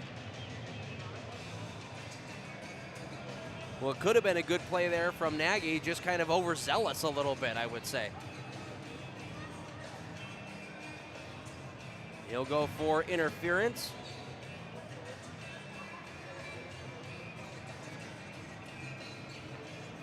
.10:19 left to go here in period number 2. Sentinels are 1 for 3 on the power play so far today. This is the grouping that was able to put one home. Just cleared out to the blue line, bounces off Bormanis and out to the neutral zone. Possible chance now for Topeka as Graspy pulling up, trying to wait for Clark to join the play, but Clark pulled back. Sentinels will converge and take the puck back. Willett will move it to Bormanis. Back for Willett, misses him. A little bit of sloppy play here inside the Sentinel zone over the past couple minutes. They're losing some valuable time on the power play. Peavy from behind his own net will look over his options. Finds Bormanis. That cross-ice pass was blocked and pushed right back. Maybe a chance again for Topeka as Graspy trying to get in. Was taken to the ground by Willett. We're going to get a penalty on Indiana.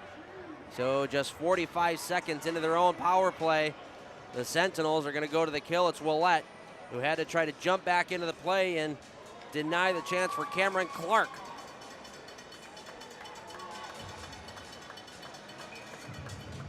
I talk often about how the second period is arguably the most important period of the hockey game to make sure that you're playing your best hockey just because of how far away you are from your own bench. How do you feel about that? Yeah, I think the second period tends to be one of the higher scoring periods. A lot of the times, like, teams are feeling each other out in the first period there and kind of seeing what both teams are throwing in terms of systems and stuff. And more risks tend to be taken the second period, and the game really seems to open up. So. Well, Brendan, we really appreciate you taking a little bit of time. I know you got some homework that you probably still have to do, so thank you for taking about 10 minutes of your time to sit with us and hang out with us, and I'm sure the fans enjoyed it. Thanks for having me on. I appreciate it. Our pleasure. All right, well, we'll step aside real quick for a brief commercial break and be back with the second period right after this. Vitamin water helps keep me hydrated. Encore. One more time, but I'm hoping I can keep you. 2 a.m. and I won't. After encore. Dance that I can afford to miss. My hands after encore. Next thing you know, it felt just like this. Come on. Vitamin water from New York.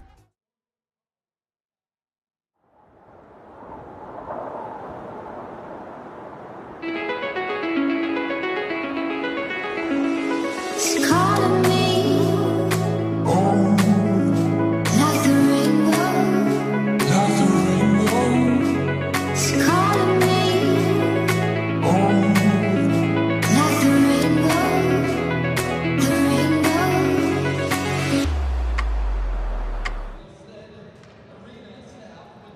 Back in Minnesota, we go 4-on-4 for the next minute and 15 seconds as Cole Willett needing to take a penalty there to deny any breakaway chance for Topeka. That was Cameron Clark on the turnover, trying to break in on net, and Willett really left no choice but to try to take him down.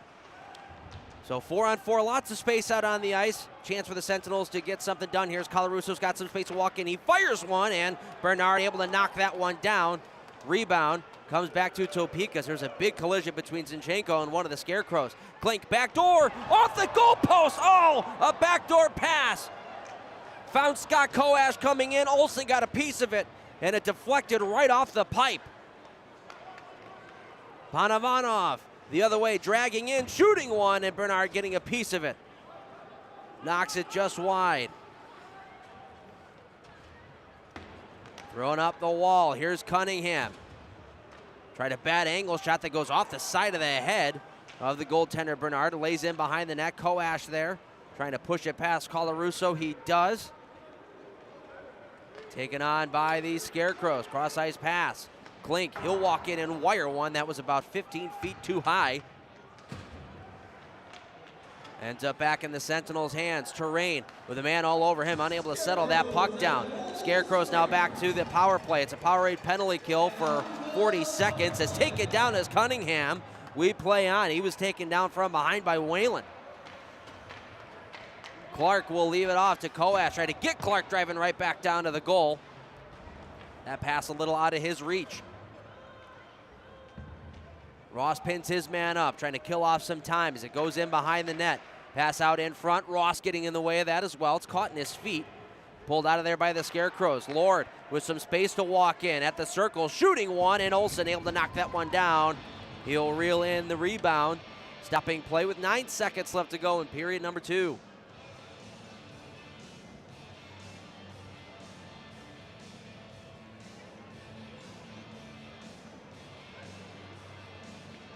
Close chance there for Topeka to try to go up by 2. Cooper Olsen fully outstretched to his left, got a piece of it with his glove, and the rest went right off the iron, which unfortunately he doesn't get any credit for that save since it went off the post.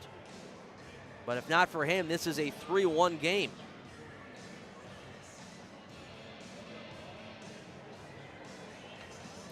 Sentinels with 9 seconds left on this Powerade penalty kill, needing to win a face-off here. Lease unable to pull that one back. Long shot from the blue line there from LaBelle. Ended up getting through. It's knocked aside by Olsen. Bouncing around, gets to the slot. Lease able to clear it out of there. We're back to 5-on-5. Tortorella from his own end, going back to Panavanov, who was unsuspecting. And the Sentinels trying to calm things down as the momentum certainly has shifted. Here's a giveaway pass out towards the slot for Clark. Couldn't get any wood on it. Tortorella 1-on-4 out to the neutral zone. We'll dump that one in. Sentinels going off for a line change. It gets wrapped around the wall there by Bernard. Now to the neutral zone. Zinchenko back out on the ice after taking that big hit. We'll move it up ahead for Tortorella. He'll snap one on goal, and Bernard Seeing that one at about eye height, able to snap it out of the air and hang on to it. And just a couple ticks under 7 minutes left to play in period number 2. And the Scarecrows leading it by 1.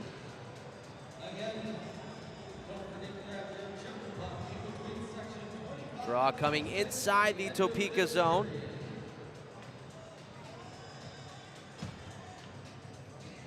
Face off to the right-hand side of Sammy Bernard, who's only seen 5 shots in this period, compared to the 7 seen by Cooper Olsen down at the other end. Kleber chasing it back in his own zone. Will throw it up the wall. Zinchenko there to grab it. He's got Buchholz going to the net. That bouncing pass. Buchholz unable to settle it down. Now Bird will push it out to center ice. Rolling puck. Grabbed by Blaisdell. He'll bank it off the wall and down. Backhand pass out towards the slot. Banked off a couple of shin pads and out of harm's way. And the Sentinels will come right back. 2-on-2 Zinchenko. Looking to get around a check. Good poke check there. Blaisdell at the last moment knocked it off of Zinchenko's stick. Out to the blue line. Kleber saw that he had Smith right on top of him. Tried to get a one-timer on net. Whiffed on it, but turned right back by Indiana. Cunningham up top, throwing it towards the goal. Zinchenko tied up, unfortunately. If he was able to get his stick free and redirect that on goal, that's a tap-in. Now Ross from behind his own net will bank it up ahead. Dawson backhands it in. This one going wide of the net, but seeing what was developing, Bernard jumps out and he'll grab that one. Sentinels with another offensive zone faceoff.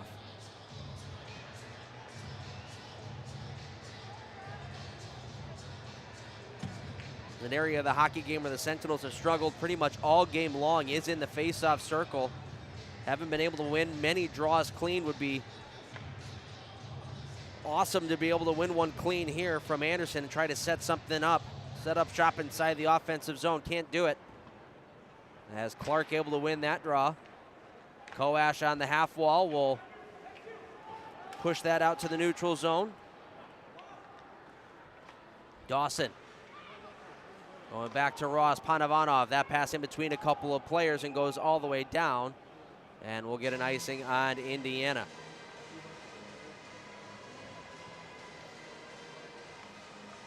Mentioned it a couple of times in this period. Sentinels a little sloppy in the second period, especially after giving up that goal.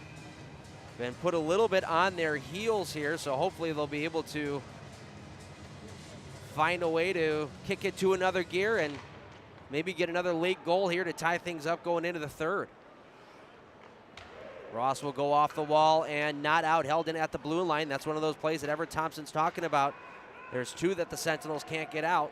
Got to win your own blue line, get that puck out on the first try, especially in the second period.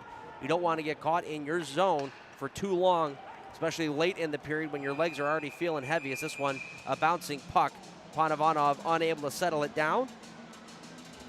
And we'll get an offsides call here on the Sentinels.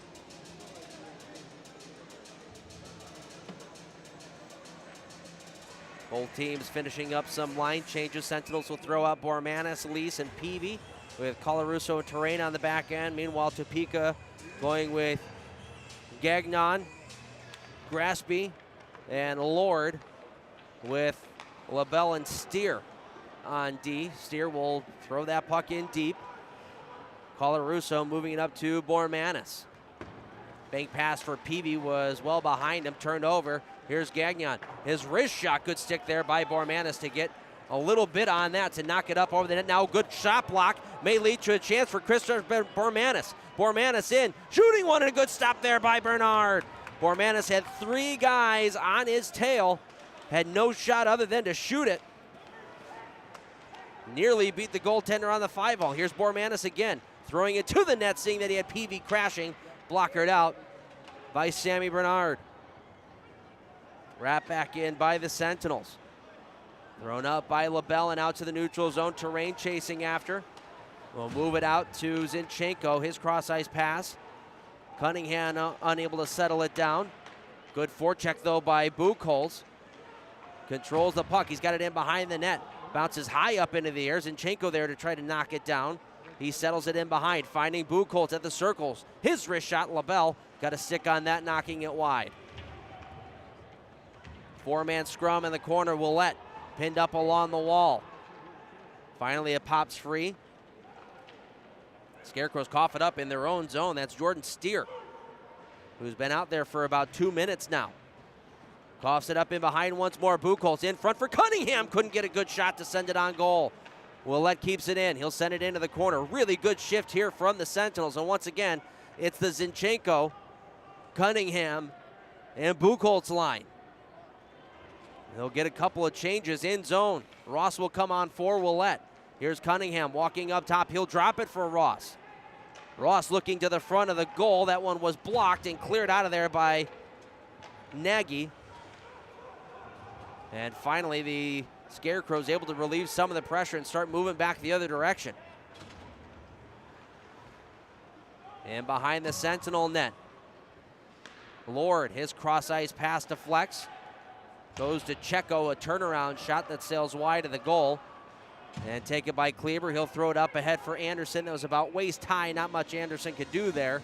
And we'll get an icing call on Indiana. And we'll take our final commercial break of period number 2. It's 2-1 Topeka with 2:41 to go in period number 2. What's in your decision to donate blood? More than you know. One donation can save lives and fuel research to save many more. A few moments of your time sparks moments like these. And these. Hope cures, empowers, and strengthens us. Hope is in all the moments that matter. And it's in all of us. Versity Blood Centers. Hope. It's in our blood.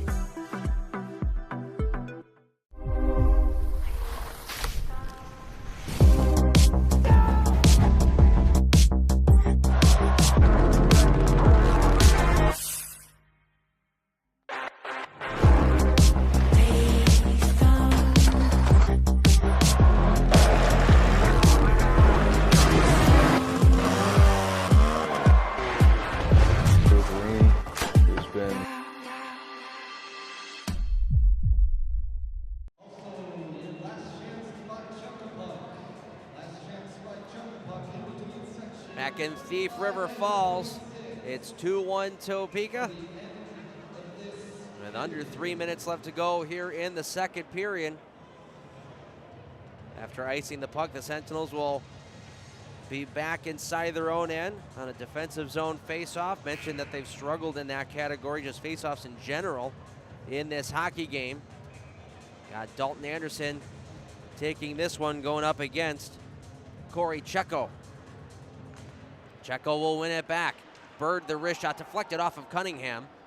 And we'll go to the far corner. Dawson will grab it and pitch it out to center ice. Cunningham chasing after it, was stopped up just at the Scarecrow blue line and turned right back, and we're going to get a penalty now, an interference call. And I'm not entirely sure who this one is on. It was behind the play. And it looks like it's going to be Smith. So the Sentinels back to the power play for what is now the 5th time today. And Avery Smith with his 2nd penalty of the game. And how sweet would this be? Another power play tally to finish out the period. Scarecrows will once again win the draw and clear this one down. Olsen will have to come out and play it. It's Clark hot on his tail. Bormanis will move it along for Willette. Willette feeling the pressure, moves it right back to Bormanis, who now has some space to start wheeling through the neutral zone. Looking up ahead for Peavy. His skates collide, though, with Graspy. They both go down. Clearing attempt for Topeka stays in. Zinchenko, cross-ice pass, knocked away. Clark behind everybody, trying to move up ahead. Good back check there by Peavy to take that away. Blake Peavy, one of the elder skatesmen on the ice, the first one back. Awesome job by the captain. Buchholz will push it aside for Bormanis. He'll pull up, losing an edge. Try to one-hand that one to the point. Turned over, 2-on-2. Clark starting the rush for Topeka, will pull back. Sees he's got Peavy right on him. Ends up taking the hit, and it moves to the Sentinel hands. Buchholz. That shot pass was intended for release, ended up rolling into Bernard, who grabs that And he'll hold on to it with 1:28 to go in the period. And a minute left to go on the power play. To Smith. Or the penalty to Smith, I should say. Sentinels will finish out with Lease, Dawson, and Merrick Tortorella with Colarusso and Ethan Esposito on the back end. Dawson will win this draw to the wall. Tortorella puts it back to the blue line. Colarusso D-to-D with Esposito. Back to Colarusso. He'll chip it across for Merrick Tortorella to the middle of the ice. Lease, the backhander. Save made. Rebound lays loose. Pulled out by Merrick Tortorella. He'll walk it to the circle and drop it back for Colarusso. Back up top again, Tortorella. Colarusso looks at his options. Hits Tortorella. He's got Dawson in front. Finds Lease as the bumper. Shoots, and a good stop there from Bernard, who was able to peek around the havoc in front and gobble that one up with 1:01 left to play in the second period. 33 to go on the power play. Good movement there by the Sentinels, using that bumper guy perfectly. And Jonas Lease unable to squeak that one by Bernard. Another big face-off here for the Sentinels. This one's won back by Topeka. Wrapped around the wall. Colarusso can't keep that. It goes the length of the ice. 20 seconds remain on the Haas Insurance power play. Merrick Tortorella through the neutral zone. It's stopped up just inside the blue line there by Graspy, and it's sent right back out the other way. Tortorella a little slow getting up. Might have taken that hit high. As both teams now back at full strength. Esposito over the line, holding on to it. Will walk out to the opposite side, drop it. Zinchenko moving it down low. Dalton Anderson back to Zinchenko. Went off the linesman skates, or the referee skates there in the corner. Slowed that down and kind of ruined that Sentinels' chance as they try to turn it right back up with under 10 seconds left to go. Anderson will dump it in. Zinchenko on the wall. Can't poke that past his man in the corner. LaBelle now takes it away, but has no more time on the clock. That'll finish out the second period of play. So to Topeka, the only one to get on the board, it's Scott Koash, who was able to put one home. 8 minutes and 31 seconds into the period, and a mini 2-on-1 with he and Stephen Klink, who have factored on both goals today. Klink scored from Koash in the first. Koash scores from Klink here in the second. But the Sentinels taking their foot off the gas here in period number 2. Shots in the period 9-8 in favor of Indiana, which leaves us at 21-14 through 2 periods of play. We'll step aside for intermission and be back right after this. You're watching the Indiana Sentinels on the Sentinels Hockey Network.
It's calling me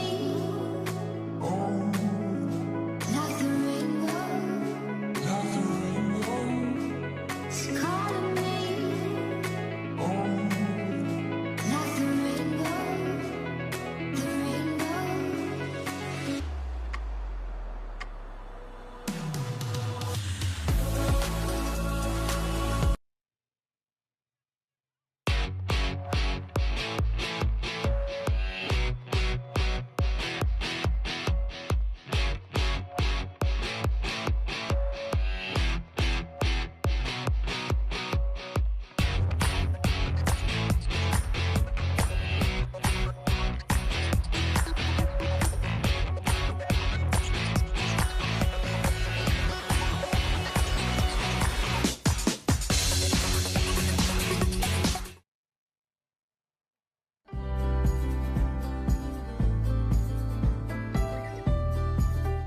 His entire team, from the most simplistic things to the most complex, are phenomenal. They're informative, responsive, and something that's important to me, they're honest. As a business owner myself, I know how important it is to protect your livelihood. I'm Scott Weatherford, owner of Richard Hawes Insurance. Give me a call today and we can chat about how an independent agent can save your business money.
What's in your decision to donate blood?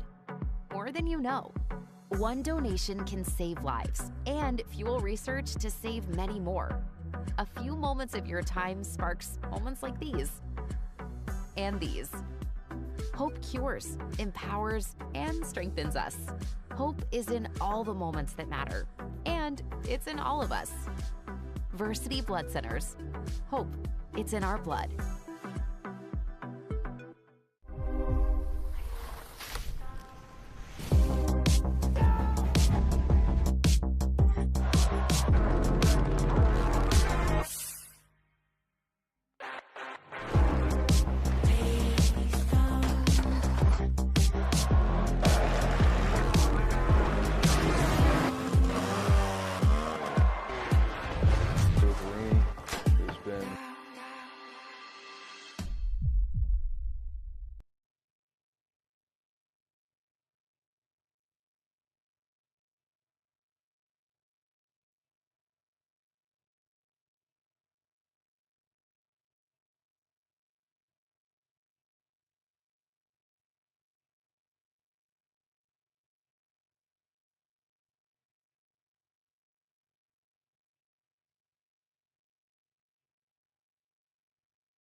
We welcome you back to Thief River Falls, Minnesota at the Ralph Engelstad Arena.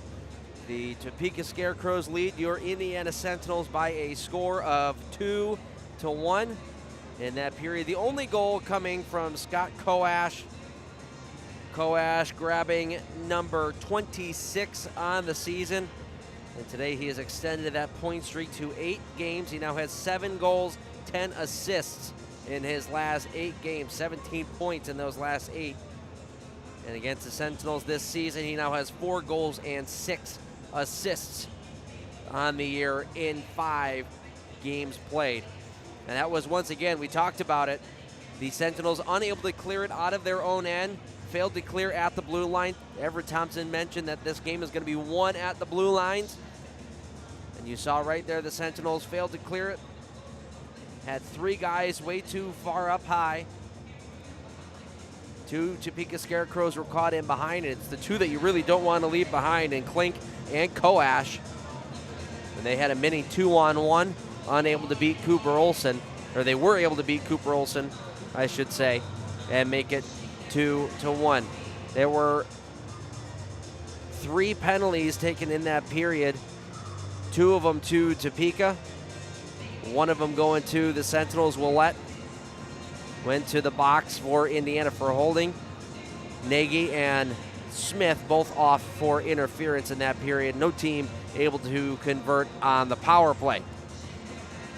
We take a quick look at what we've got going on around the league.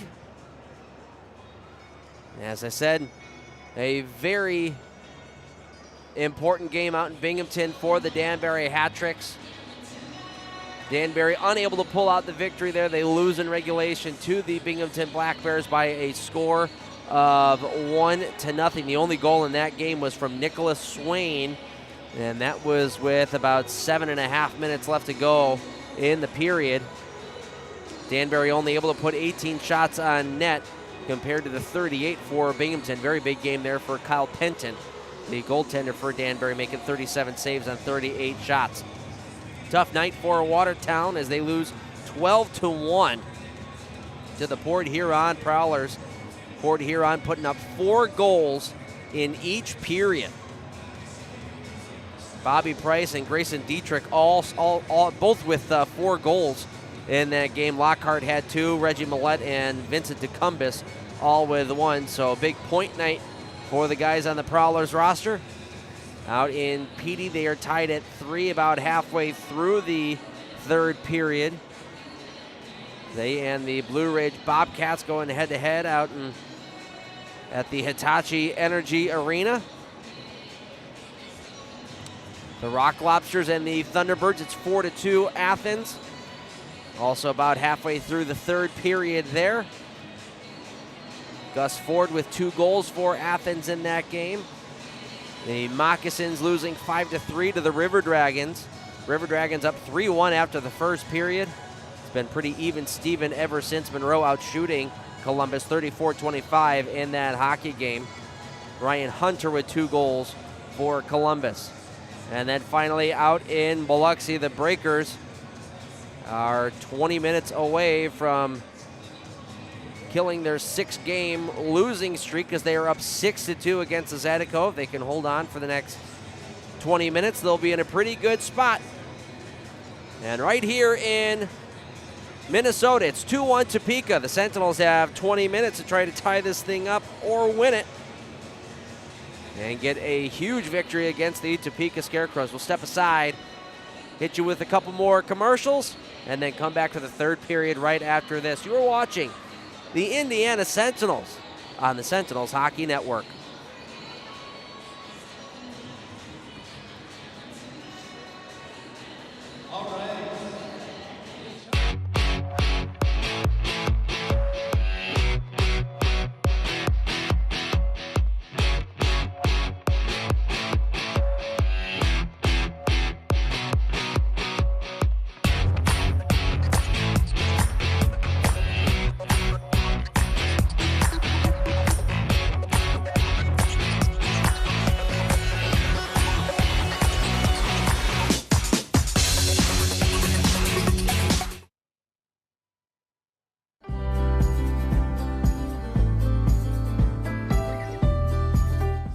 entire team, from the most simplistic things to the most complex, are phenomenal.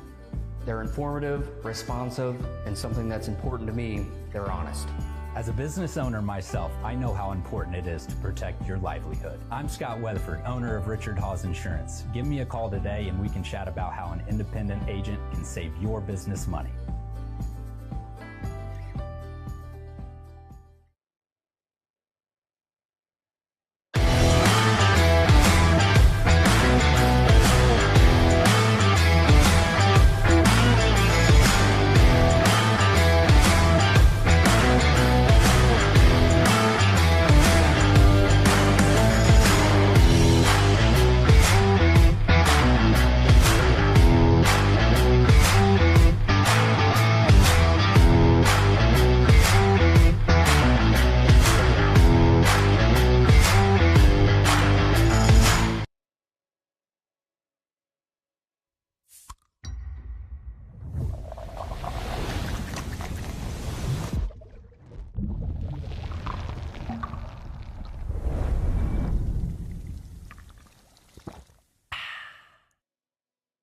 Vitamin water helps keep me hydrated. Encore. I'm one more time, but I'm hoping I can keep you. 2 a.m. and I'm on. After encore. Dance that I can afford to miss. My hands after encore. Next thing you know, it felt just like this. Come on. Vitamin water from New York.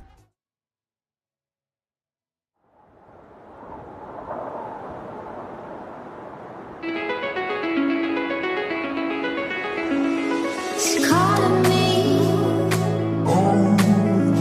Like the rainbow. Like the rainbow. It's calling me. Like the rainbow. The rainbow.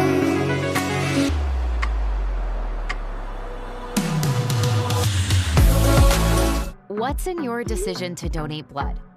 More than you know. One donation can save lives and fuel research to save many more. A few moments of your time sparks moments like these. And these. Hope cures, empowers, and strengthens us. Hope is in all the moments that matter. And it's in all of us. Versity Blood Centers. Hope. It's in our blood.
Third period about to get underway between the Indiana Sentinels and the Topeka Scarecrows. Scarecrows leading it by a score of 2-1 through the first 40 minutes. Andy Petzinger here.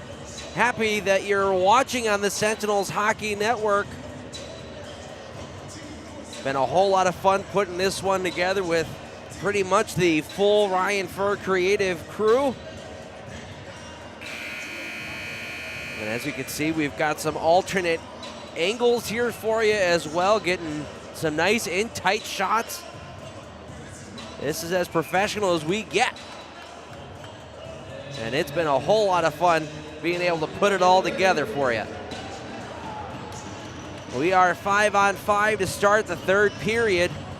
Jonas Leese on the draw here up against Corey Checo. Leese able to win that one, and we are underway. The third period of Sentinels hockey brought to you by Ryan Fur Creative. I forgot to mention in the first period brought to you by Sprague Hotels. The second period brought to you by Coca-Cola of Columbus. As here's a long outlet pass waiting for Lease at the blue line. Unable to get that puck in deep. Cleared out of there by the Scarecrows to the neutral zone. Panavanov will settle it down. Ross unable to get that pass through. Smith able to get his stick in the lane. Now Panavanov once more. We'll go cross ice for Maximus Merrick Tortorella. 1-on-2, gets stood up just inside the blue line. Good check there from Jordan Steer. He saw the play coming. Here's Cunningham on the backhand, throwing it toward the net. Lays loose right on the goal line. It stays free and jammed just wide by Tortorella. Boy, Bernard seemed to have that one covered, and all of a sudden he turned his body towards the goal line and nearly put it in his own net. Back the other way, Koash, he scored! Oh, wow! Scotty Koash, what a rip. Skate right, shoot left, just underneath the blocker of Cooper Olsen. And the Scarecrows, after the Sentinels nearly tied it down the other end, it is now a 3-1 lead. What a change in pace.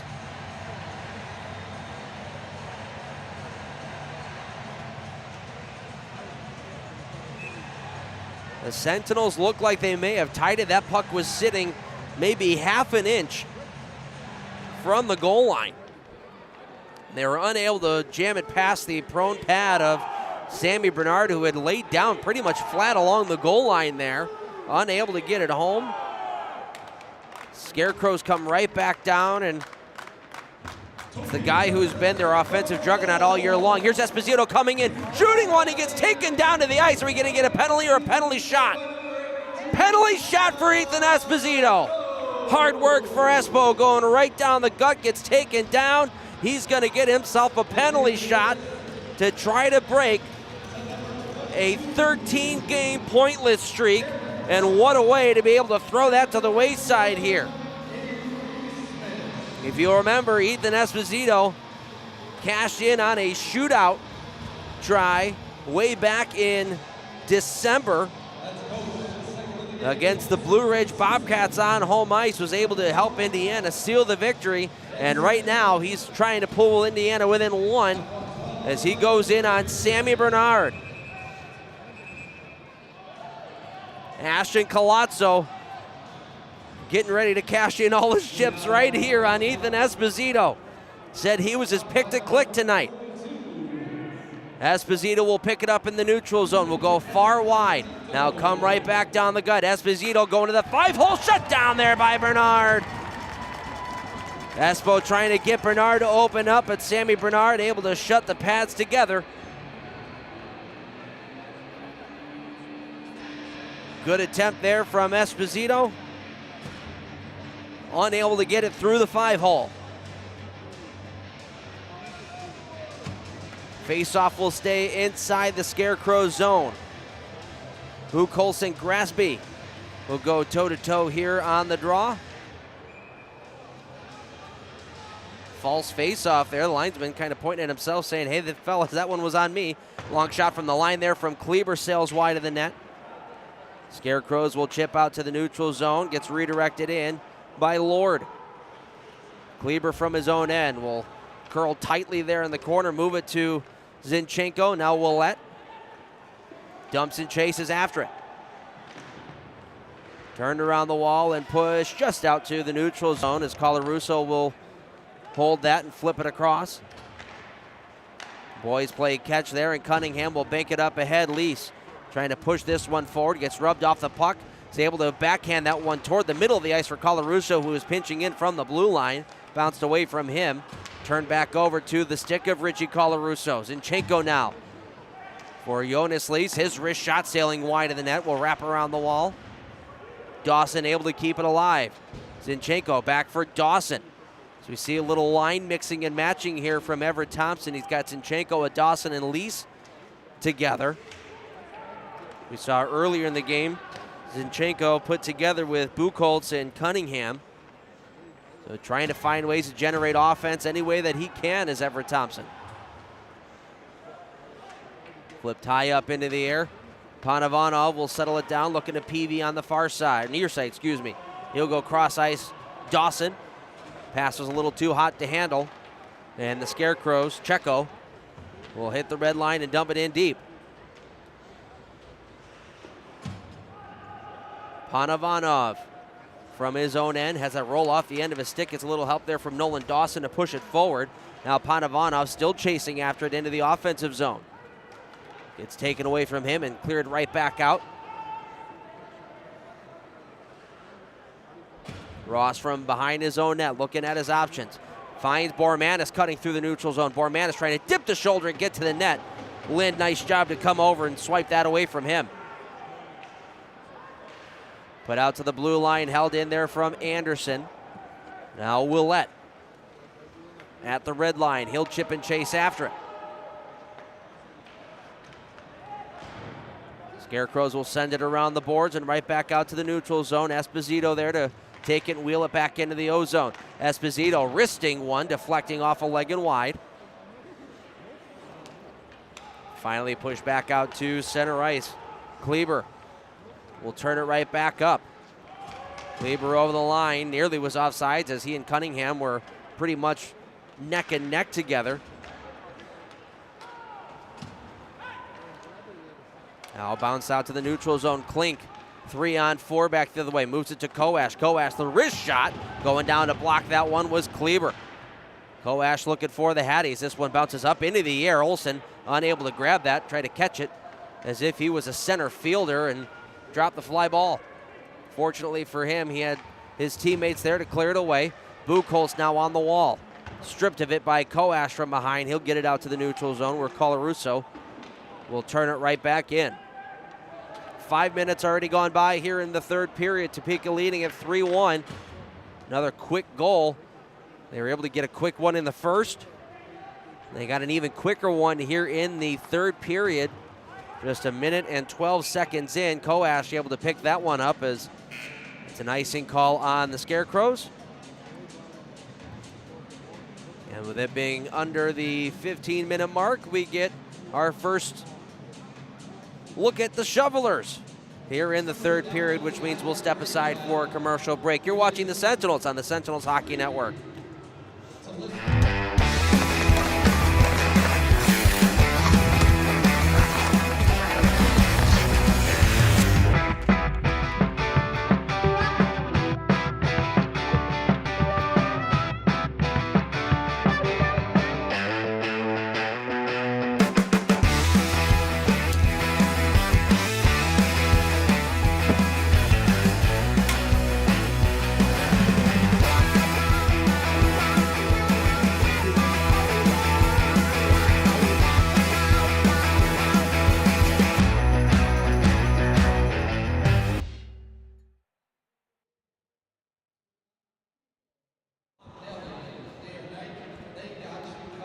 Welcome back to Minnesota. It's 3-1 Topeka.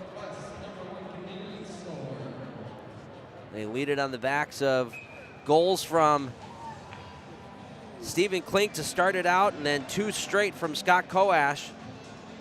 The assist coming to Cameron Clark and Avery Smith. A three-point night for Koash, who, as I said, has been feeling it lately. Coming into today's game, had a 7-game point streak. Has now extended that to 8. He now has 8 goals, 10 assists in those 8 games. Clean face-off win here by the Sentinels. Bormanis gets it to Colarusso at the blue line. Snapshot from the wall there from Jonas Lees. Knocked aside. Now in behind the net, Dawson trying to fend off his check of Gordon Whalen. Least there to come help out. Pull that puck free. He does exactly that to Colarusso at the blue line. Waits, gets some space, walking to the middle of the ice. A backhander, he whiffed on it, but still was able to get it to Dawson. And Topeka will turn it right back out. Maybe a 3-on-2 for the Scarecrows. Over the line, there's Klink, the snapshot. Once again, skate right, shoot left. But he was unable to hit the target. Threw it right over the crossbar. Bormanis in the offensive zone. We'll move this to Dawson, who was unable to settle that puck down. Off the glass it goes and back to the neutral zone where Panavanov moving it across for Ross. He'll hit a stick in the neutral zone. It gets dumped in deep. Buchholz on the forecheck. Denies that first opportunity as Blaisdell unable to get it out. Now Lind will send it around the base of the boards and out to the neutral zone where Lord goes off the glass and deep. Ross chasing after it in behind. Shielding from a check will clear it back out to the neutral zone where Lind corrals. Dumped right back in again by Topeka. Scarecrows trying to shut down the neutral zone right now, and the Sentinels trying to figure out a way to try to get into the offensive zone without having to chip and chase after it. Topeka turns this one right back out. Backhand pass there from Gagnon. Got caught up in some skates.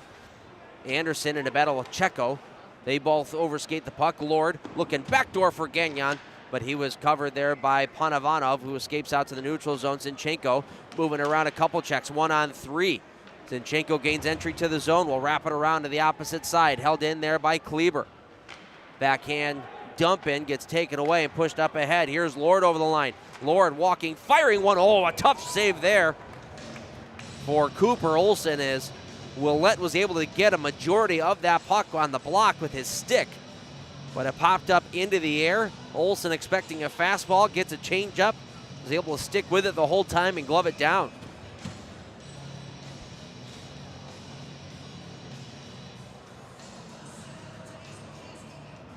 Face off to the left-hand side of Olsen. Scarecrows will win this one. D to D it goes. Long shot from the blue line goes wide of the net. Picked up here near side by Kleber. He'll bank it off the wall and out. PB there to grab it at the blue line. Takes a hit but makes a play. Leaves it to Esposito. He gets forced into the wall. Taken right back again by the Scarecrows and Whalen. He'll clear it out to the neutral zone. That pass was intended for Bird, but went right to the stick of Colarusso. Esposito will dump it in. Turn right back out once more by the Scarecrows. Avery Smith will go high up off the glass and around. Comes to Bird on the near side. He's pinned up there by Esposito. Smith will bully his way free. Gets knocked to the ice there from Romeo Terrain. Avery Smith is 6'3", 230 pounds. Was just out-battled there by the 5'11", 180-pound Romeo Terrain. Pass out in front. Big save by Olsen. Oh, a hard slap shot from right in between the circles there from Clark. And Olsen able to soak it up.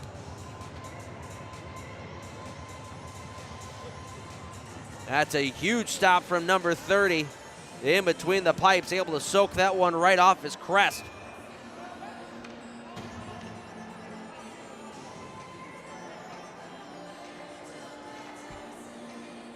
Draw to Olsen's right. Won by the Scarecrows.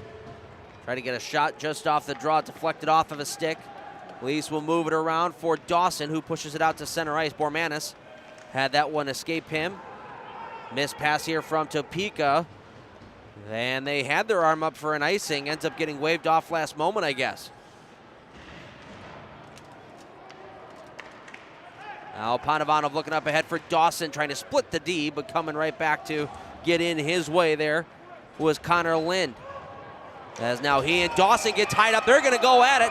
Dawson with his bucket off, trying to get some right overhands in. Dawson gets one right on the right cheek, trying to get a couple free now as he's pinned up along the wall. Lind trying to get his hand underneath for uppercuts. Can't get anything free, and they both go tumbling to the ground.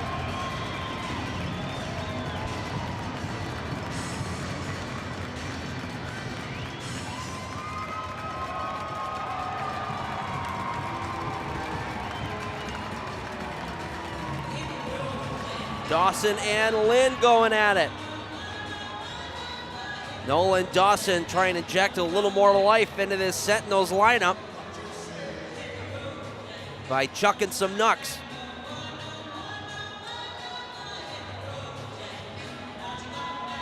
We'll see if there's any more penalties that come from this, any instigators or anything, but should be 5 aside. And that's exactly what it'll be. We'll stay 5-on-5, and both men will sit down for the next 5 minutes for fighting. The Sentinels will end up getting an offensive zone draw out of this, since that's where the puck was when that fight happened. Buchholz on the draw. He's with Cunningham and Zinchenko. This trio back together. Off the face-off, Scarecrows will win it. Goes high up off the glass, just past Buchholz and out to the neutral zone. Ross and Panavano, the D pair here. Panavano will send that off a leg and down. Icing waved off, but not because it hit a leg, because of the nice job by Buchholz. That shot from the blue line there, but from Ross, deflected off his stick. A big save from Bernard, and he makes a second one in tight on Buchholz. Well, that seemed like it was going to be just kind of a nothing shot from the blue line, and ended up hitting one of the Scarecrows defensemen, and on goal, that was LaBelle. And Bernard needed to make a huge stop with that left toe and made a second one on Buchholz. Sentinels hold the pressure in the offensive zone. This gets wrapped around the wall, held in at the blue line from Kleber. That hits a leg on the way through. Scarecrows try the near side to try to get it out. Tortorella in the way, throws that one toward the goal. I think that was more or less a pass for Peavy, but Peavy unable to get a stick on that, rolls in on goal. And Bernard with another whistle. Sammy Bernard making 25 saves in the game so far today.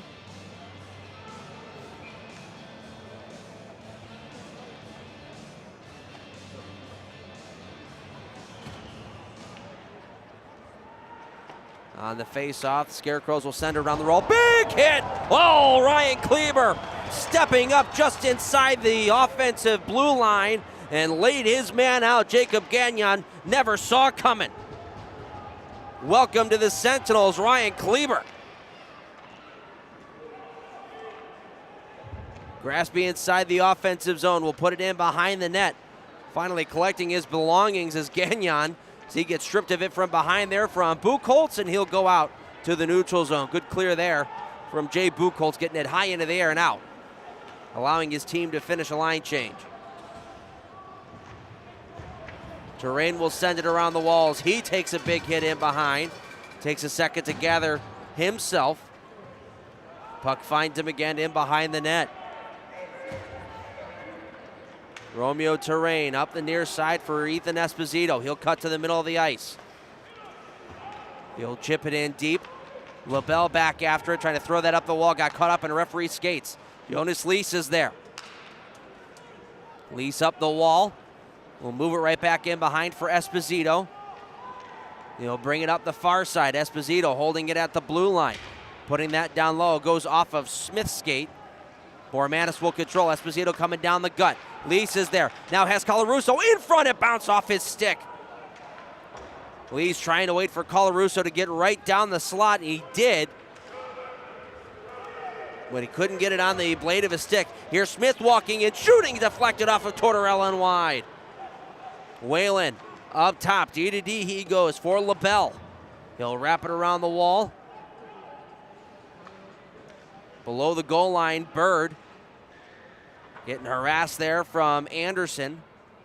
Smith trying to pull this puck free, so is Panavano. A four-man scrum ensues, 8.5 minutes to go in the third period. Sentinels need a couple. Bormanis will flip it high into the air, bounces on net. Tortorella, big save by Bernard, and then Tortorella gets sent to the deck. Boy, I'm not sure if that's what Bormanis was hoping for, but he flipped that on goal. Bernard unable to control the rebound, and Tortorella followed up with it, unable to skip it past Bernard. It stays 3-1 Topeka. We'll step aside for a commercial break. You're watching the Sentinels on the Sentinels Hockey Network.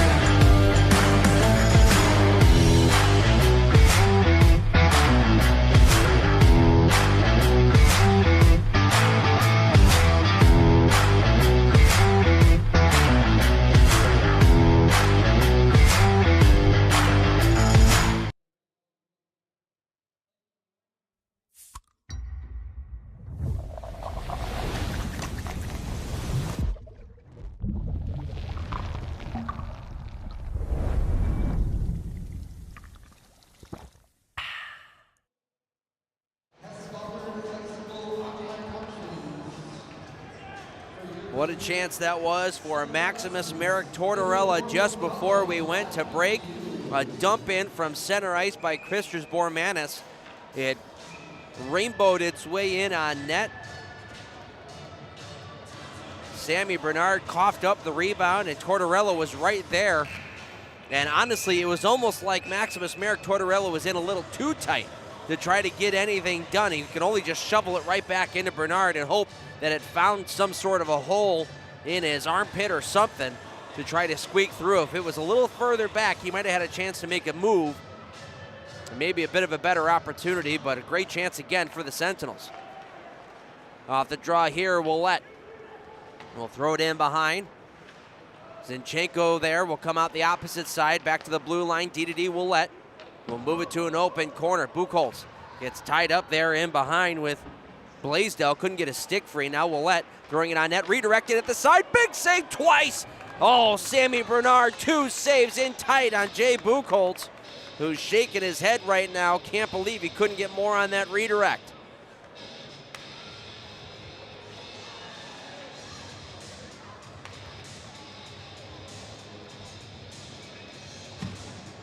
Buchholz doing all the right things, going to the front of the net, trying to get a redirect or even a rebound, but unable to put one in the back of the net there. At the blue line, held in by Ross. Esposito will walk to the middle of the ice, holding on to it. Throw it down low. Anderson wrapping it around again. Peavy there. He gets crunched along the wall, but still controls the puck. Look at the work from Blake Peavy. Puts it to the blue line. Ross Larissa, that was blocked there from Lord.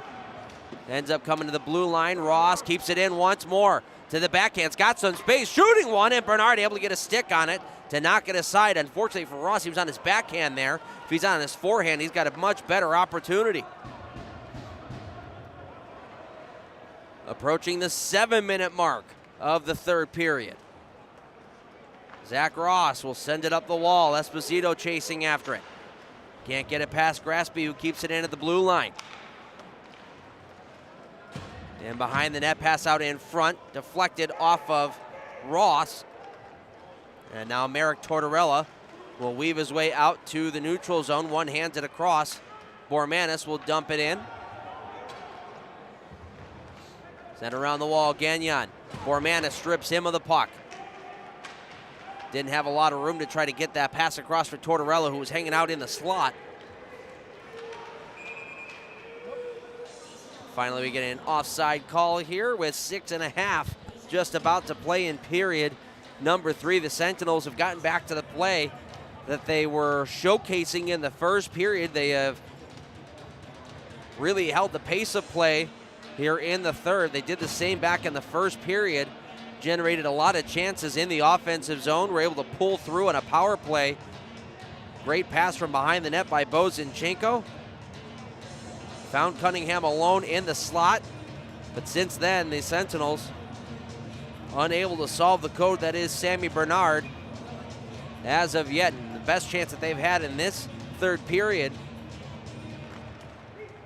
Well, it's a bit of a toss-up, to be honest with you. You can go to the penalty shot for Esposito, or you can go to the play right before the Scarecrows had scored, where Bernard thought he had it, ended up having to go sideways and parallel with the goal line to try to keep that puck out, and somehow, you saw it was about a half an inch away from the goal line. Sentinels unable to put it home. Cunningham, the shot goes off of a leg, cleared right back out through the neutral zone and down. Willett to chase after it. Behind the net, Cunningham will move it up to Anderson. Fumble that one up at the top of the zone. Cunningham will chase back. Willett looking over to Kleber. Kleber through the neutral zone. Nice job to control that puck and get it to Esposito. The drag move around a check. Lost control of it. And it's cleared out once more by the Scarecrows. Nearing the 5-minute mark here of the third period. Time dwindling down on the Sentinels, but we are going to get a penalty. It's going to be a tripping call against the Scarecrows. Good hard work from Romeo Terrain, and the Scarecrows going to go down again. This is now the 8th penalty of the game, 7th power play for the Sentinels. The other one was a penalty shot.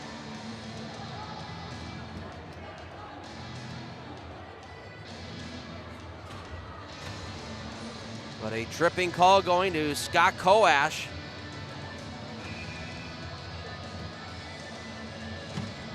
With 5:27 to go. And what a time for the Sentinels to try to climb back into this game. Cleared up the wall off the faceoff. Dawson able to seal the wall off. Push it down low. Lease is there. He'll get away from his check. Put it up to the far point. Maximus Merrick Tortorella will spin. He's got Colarusso up top. Now looking toward the net. Unable to get the shot through, but injured the defenseman out in front. He can't get back to his feet, really.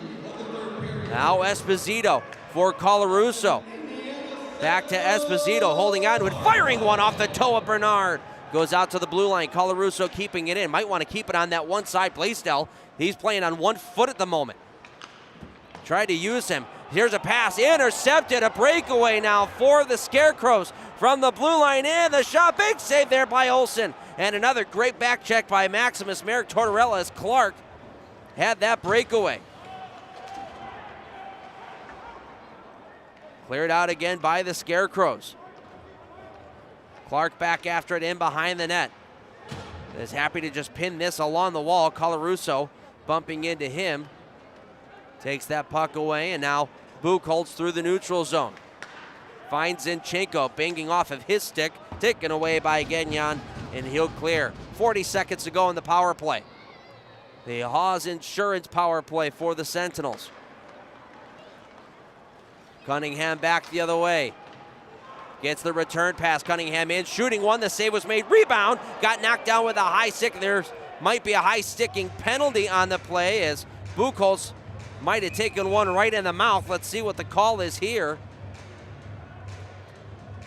We'll find out after the break. It was definitely knocked down with a high stick, but Buchholz looked like he might have taken it up in the mouth. We'll step aside for a commercial break and be back right after this.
We are going to stay 5-on-4. They did not call the high sticking on Buchholz. And it definitely looked like he might have caught one right up towards the mouth. But they called that it was just hit by a high stick. The puck was knocked down by a high stick, so we stay 5-on-4 for the next 24 seconds. Zinchenko in the corner. We'll move it to Buchholz in behind the net. Opposite side, Cunningham will pull up on the half wall, look towards the goal, to the middle. Bormanis, a turnaround shot. Couldn't get a lot on it. Cleared out of there by the Scarecrows, and that'll do it for the power play. So the Sentinels 1 for 7 on their power play opportunities today. Zinchenko trying to put that back down to Cunningham, was knocked down out of midair. They battle for it along the half wall. We'll see how aggressive Everett Thompson wants to get as this goes out to the slide. Backhander, save made, rebound at the side of the net. Cunningham and Zinchenko unable to put that one home. Cleared all the way down. Well, I was just going to say we'll see how aggressive Everett Thompson wants to get with pulling his goaltender down by 2, under 3 minutes to go. We'll keep an eye on Cooper Olsen to our right. Panavanov Looking to Esposito. That pass went off the tongue of his skate. Took a bit of a weird hop right to Jonas Lees. Forecheck here from the Scarecrows causes a turnover.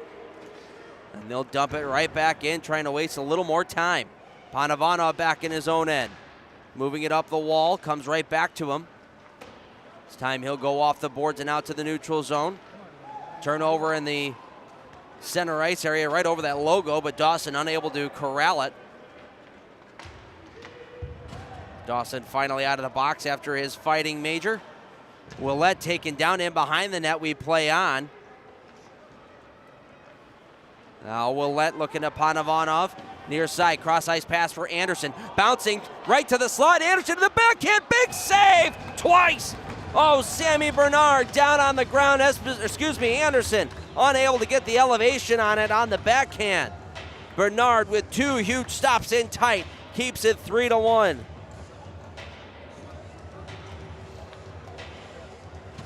And Olsen had made his way to the bench, now goes back, and Everett Thompson elects to take his timeout with 1:57 left to play in the third period. Let's take a quick recap of how we had gotten here. A minute and a half into the hockey game, a breakaway for Stephen Klink.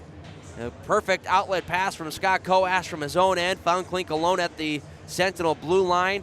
He was able to deke out Cooper Olsen and put it into a wide open goal to make it 1-0. The Sentinels would fight right back though. With 4:31 left to play in the period, Cunningham all alone in the slot somehow was left untouched in between 4 penalty killers. Was found by Zinchenko. He puts home his third in a Sentinel sweater to make it 1-1. Second period, the only goal coming to the Scarecrows, Scotty Koash. Sentinels were leaving the zone a little too early, turned it over at their own blue line. 2-0 down low. Koash was the benefactor. That made it 2-1, and here in the third period, just a minute, 12 seconds in, Koash over the line, skating right, shooting left, beat Cooper Olsen to make it 3-1. As this clearing attempt goes all the way down just wide of an open cage. We'll go 6-on-5 here. As the 6th that Everett Thompson elects to go with is Christers Bormanis, Bo Zinchenko, Jonas Lees, Dalton Anderson. Now Zinchenko ends up going off the ice. Buchholz is out there as well, and Colarusso and Willett on the back end. Bormanis directly behind Anderson. Off the draw comes to Bormanis. There's a shot, save made by Bernard. Oh, that was a perfectly set up face-off play. It was won by the Sentinels. Anderson, he got it to Lees at the wing. Lees pushed it right back to Bormanis, who tossed it right on goal. And Bernard able to make the save. He caught that one up high and popped his buckles.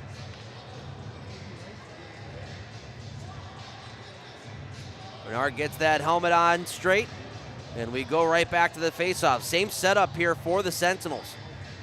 We'll see if Jonas Lees tries to drive to the goal here. This one gets taken by the Scarecrows, pushed out to center ice. Gagnon with an open net, misses it from 60 feet away. He had a couple strides still. Elected to shoot it and missed the net.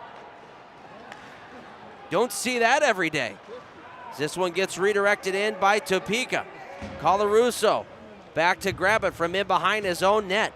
Minute 20 left to play. Here's Willett. He'll hit the red line and dump it cross ice. Blaisdell unable to clear on the first try. Buchholz kicks it free. Bormanis will send it around the wall to the opposite side. Anderson chasing after it. Gets pinned up along the wall. Sentinels want to poke this puck free. They've got a minute left to try to pot home 2 goals to tie this one. Finally, we end up getting a whistle. And the draw will stay inside the Topeka end. Cunningham broke his stick on the play.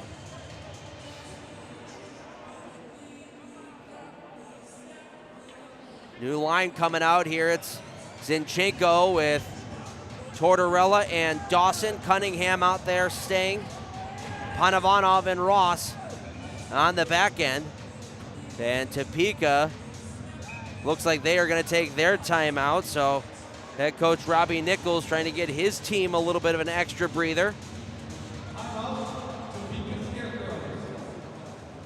Sentinels are fine with that. They get a chance now to write up a play of their own.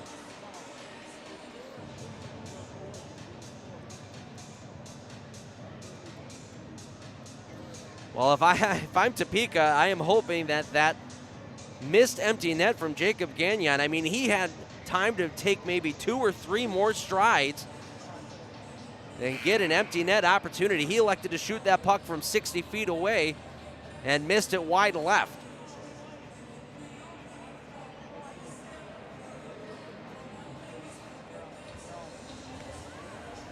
You hope something like that doesn't come back to bite you. With 54.9 left, Sentinels need to find a way to get 2 and get 2 quick.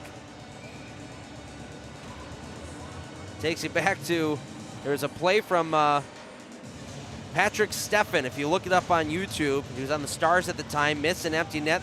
The Oilers came right back down and tied the game in one of the craziest things that you'll ever see.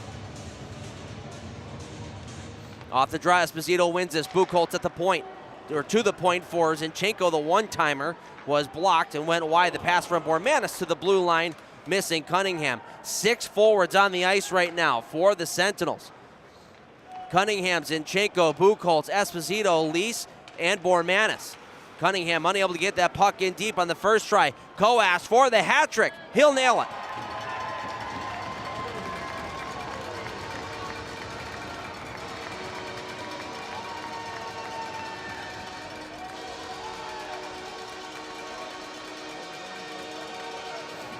Scotty Coas with a natural hat trick. Gets the last 3 goals of the game. And he picks up goals number 26, 27, and 28 on the season. And Topeka is 30 seconds away from their 27th win of the year.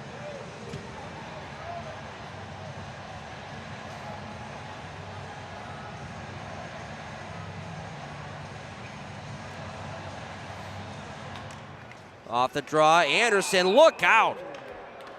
Takes one right in the mouth from Connor Nagy off the faceoff. Dawson coming in there, so's Romeo Terrain going after Nagy. Nagy trying to drop the gloves after he went two-handed one of the Sentinels, Anderson, right in the mouth.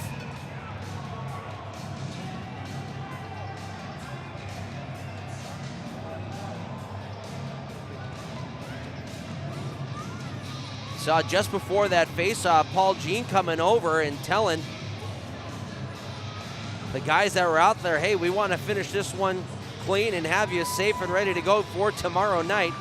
Apparently that message didn't get through to number 7 on Topeka, as both he and Avery Smith have been shown to the locker rooms.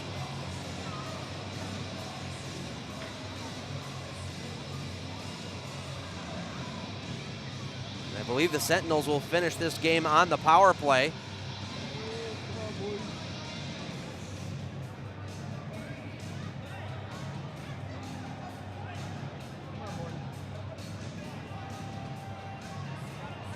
PV trying to figure out exactly what's going on here as Paul Jean is relaying all the information to the scores box.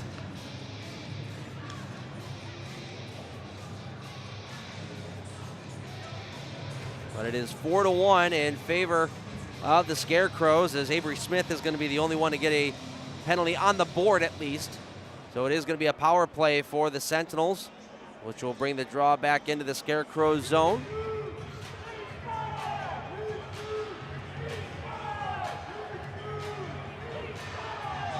Face off to the right-hand side of Sammy Bernard.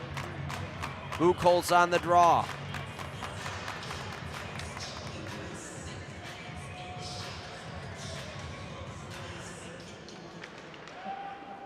Off the face-off, Scarecrows clearing a temp. Bormanis keeping it in. Cunningham finding Zinchenko. Now Buchholz, shot save made. Rebound out in front. Cunningham unable to settle a bouncing puck down. Taken right back by Topeka. They'll clear it out to center. Toss right back in by Buchholz.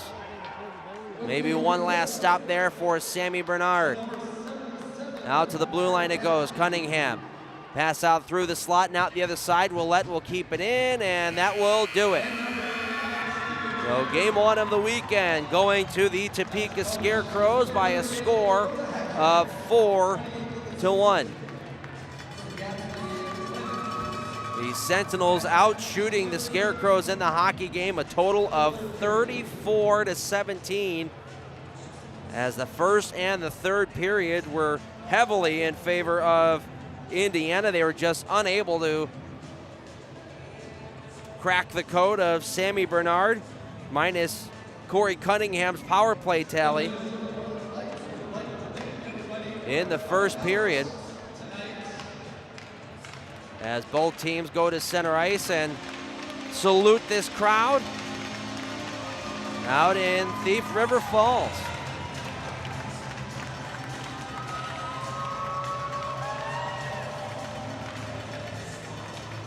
So for the Sentinels, a little bit of mixed emotions here, because you played 40 minutes of really solid hockey. Were only able to get one goal out of it. Took their foot off the gas pedal for just a couple of moments in the first and the third. Really didn't play all that well in the second period, but were still able to only come out of there with giving up only one goal.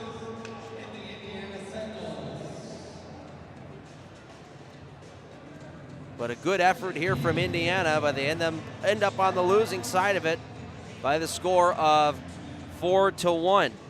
A hat trick from Scott Koash on the Scarecrow side of things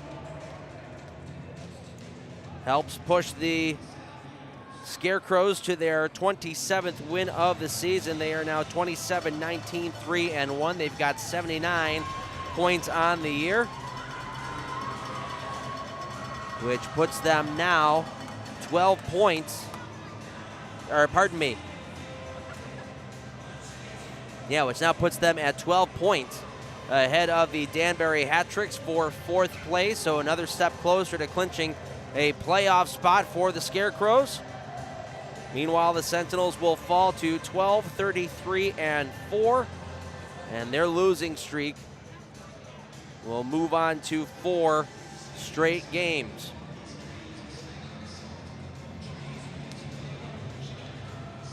As far as the special teams are concerned, even though the Sentinels were able to generate quite a bit of chances, they were only able to pick up one power play goal on 6 total tries.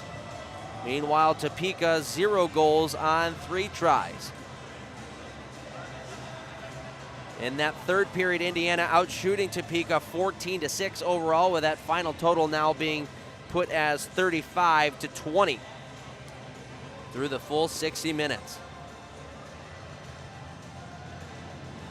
We'll take one last quick look around the league to see how everything finished up in the FPHL. The Blue Ridge Bobcats were able to put home 2 in the third period to make it a 5-3 victory over the PD Ice Cats. Out in Twin City, the Athens Rock Lobsters with a 6-2 win over the Twin City Thunderbirds. And a surprise out in Columbus, the Moccasins, who were down 2 heading into the third period, ended up scoring 2 goals in the final 4 minutes of the hockey game to tie it up at 5 and won it in overtime. So a come-from-behind victory for Monroe to win it 6-5 in overtime over Columbus. And then finally out in Biloxi,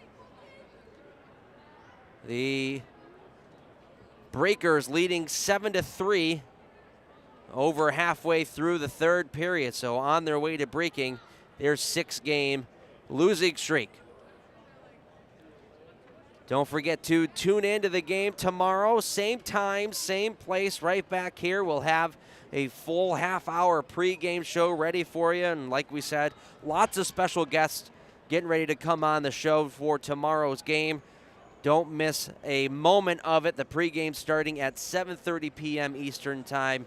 Puck drop will be around 8 o'clock Eastern Time. You can catch all the action right here on the Sentinels Hockey Network. Big thanks, as always, to the Ryan Fur production crew. Everybody here today, Ryan Fur, Jordan Vickers, Thomas Voiles, Ethan Evans, Alex Martin on camera, Chris and Totten, Andrew Jones, Alakai McKellen, and Aiden Mize. Phenomenal job all around. Arguably our best looking broadcast of the year without question, and it's only going to get better from here, folks. So we hope you enjoy the broadcast. We will see you again tomorrow night. I'm Andy Petzinger saying good night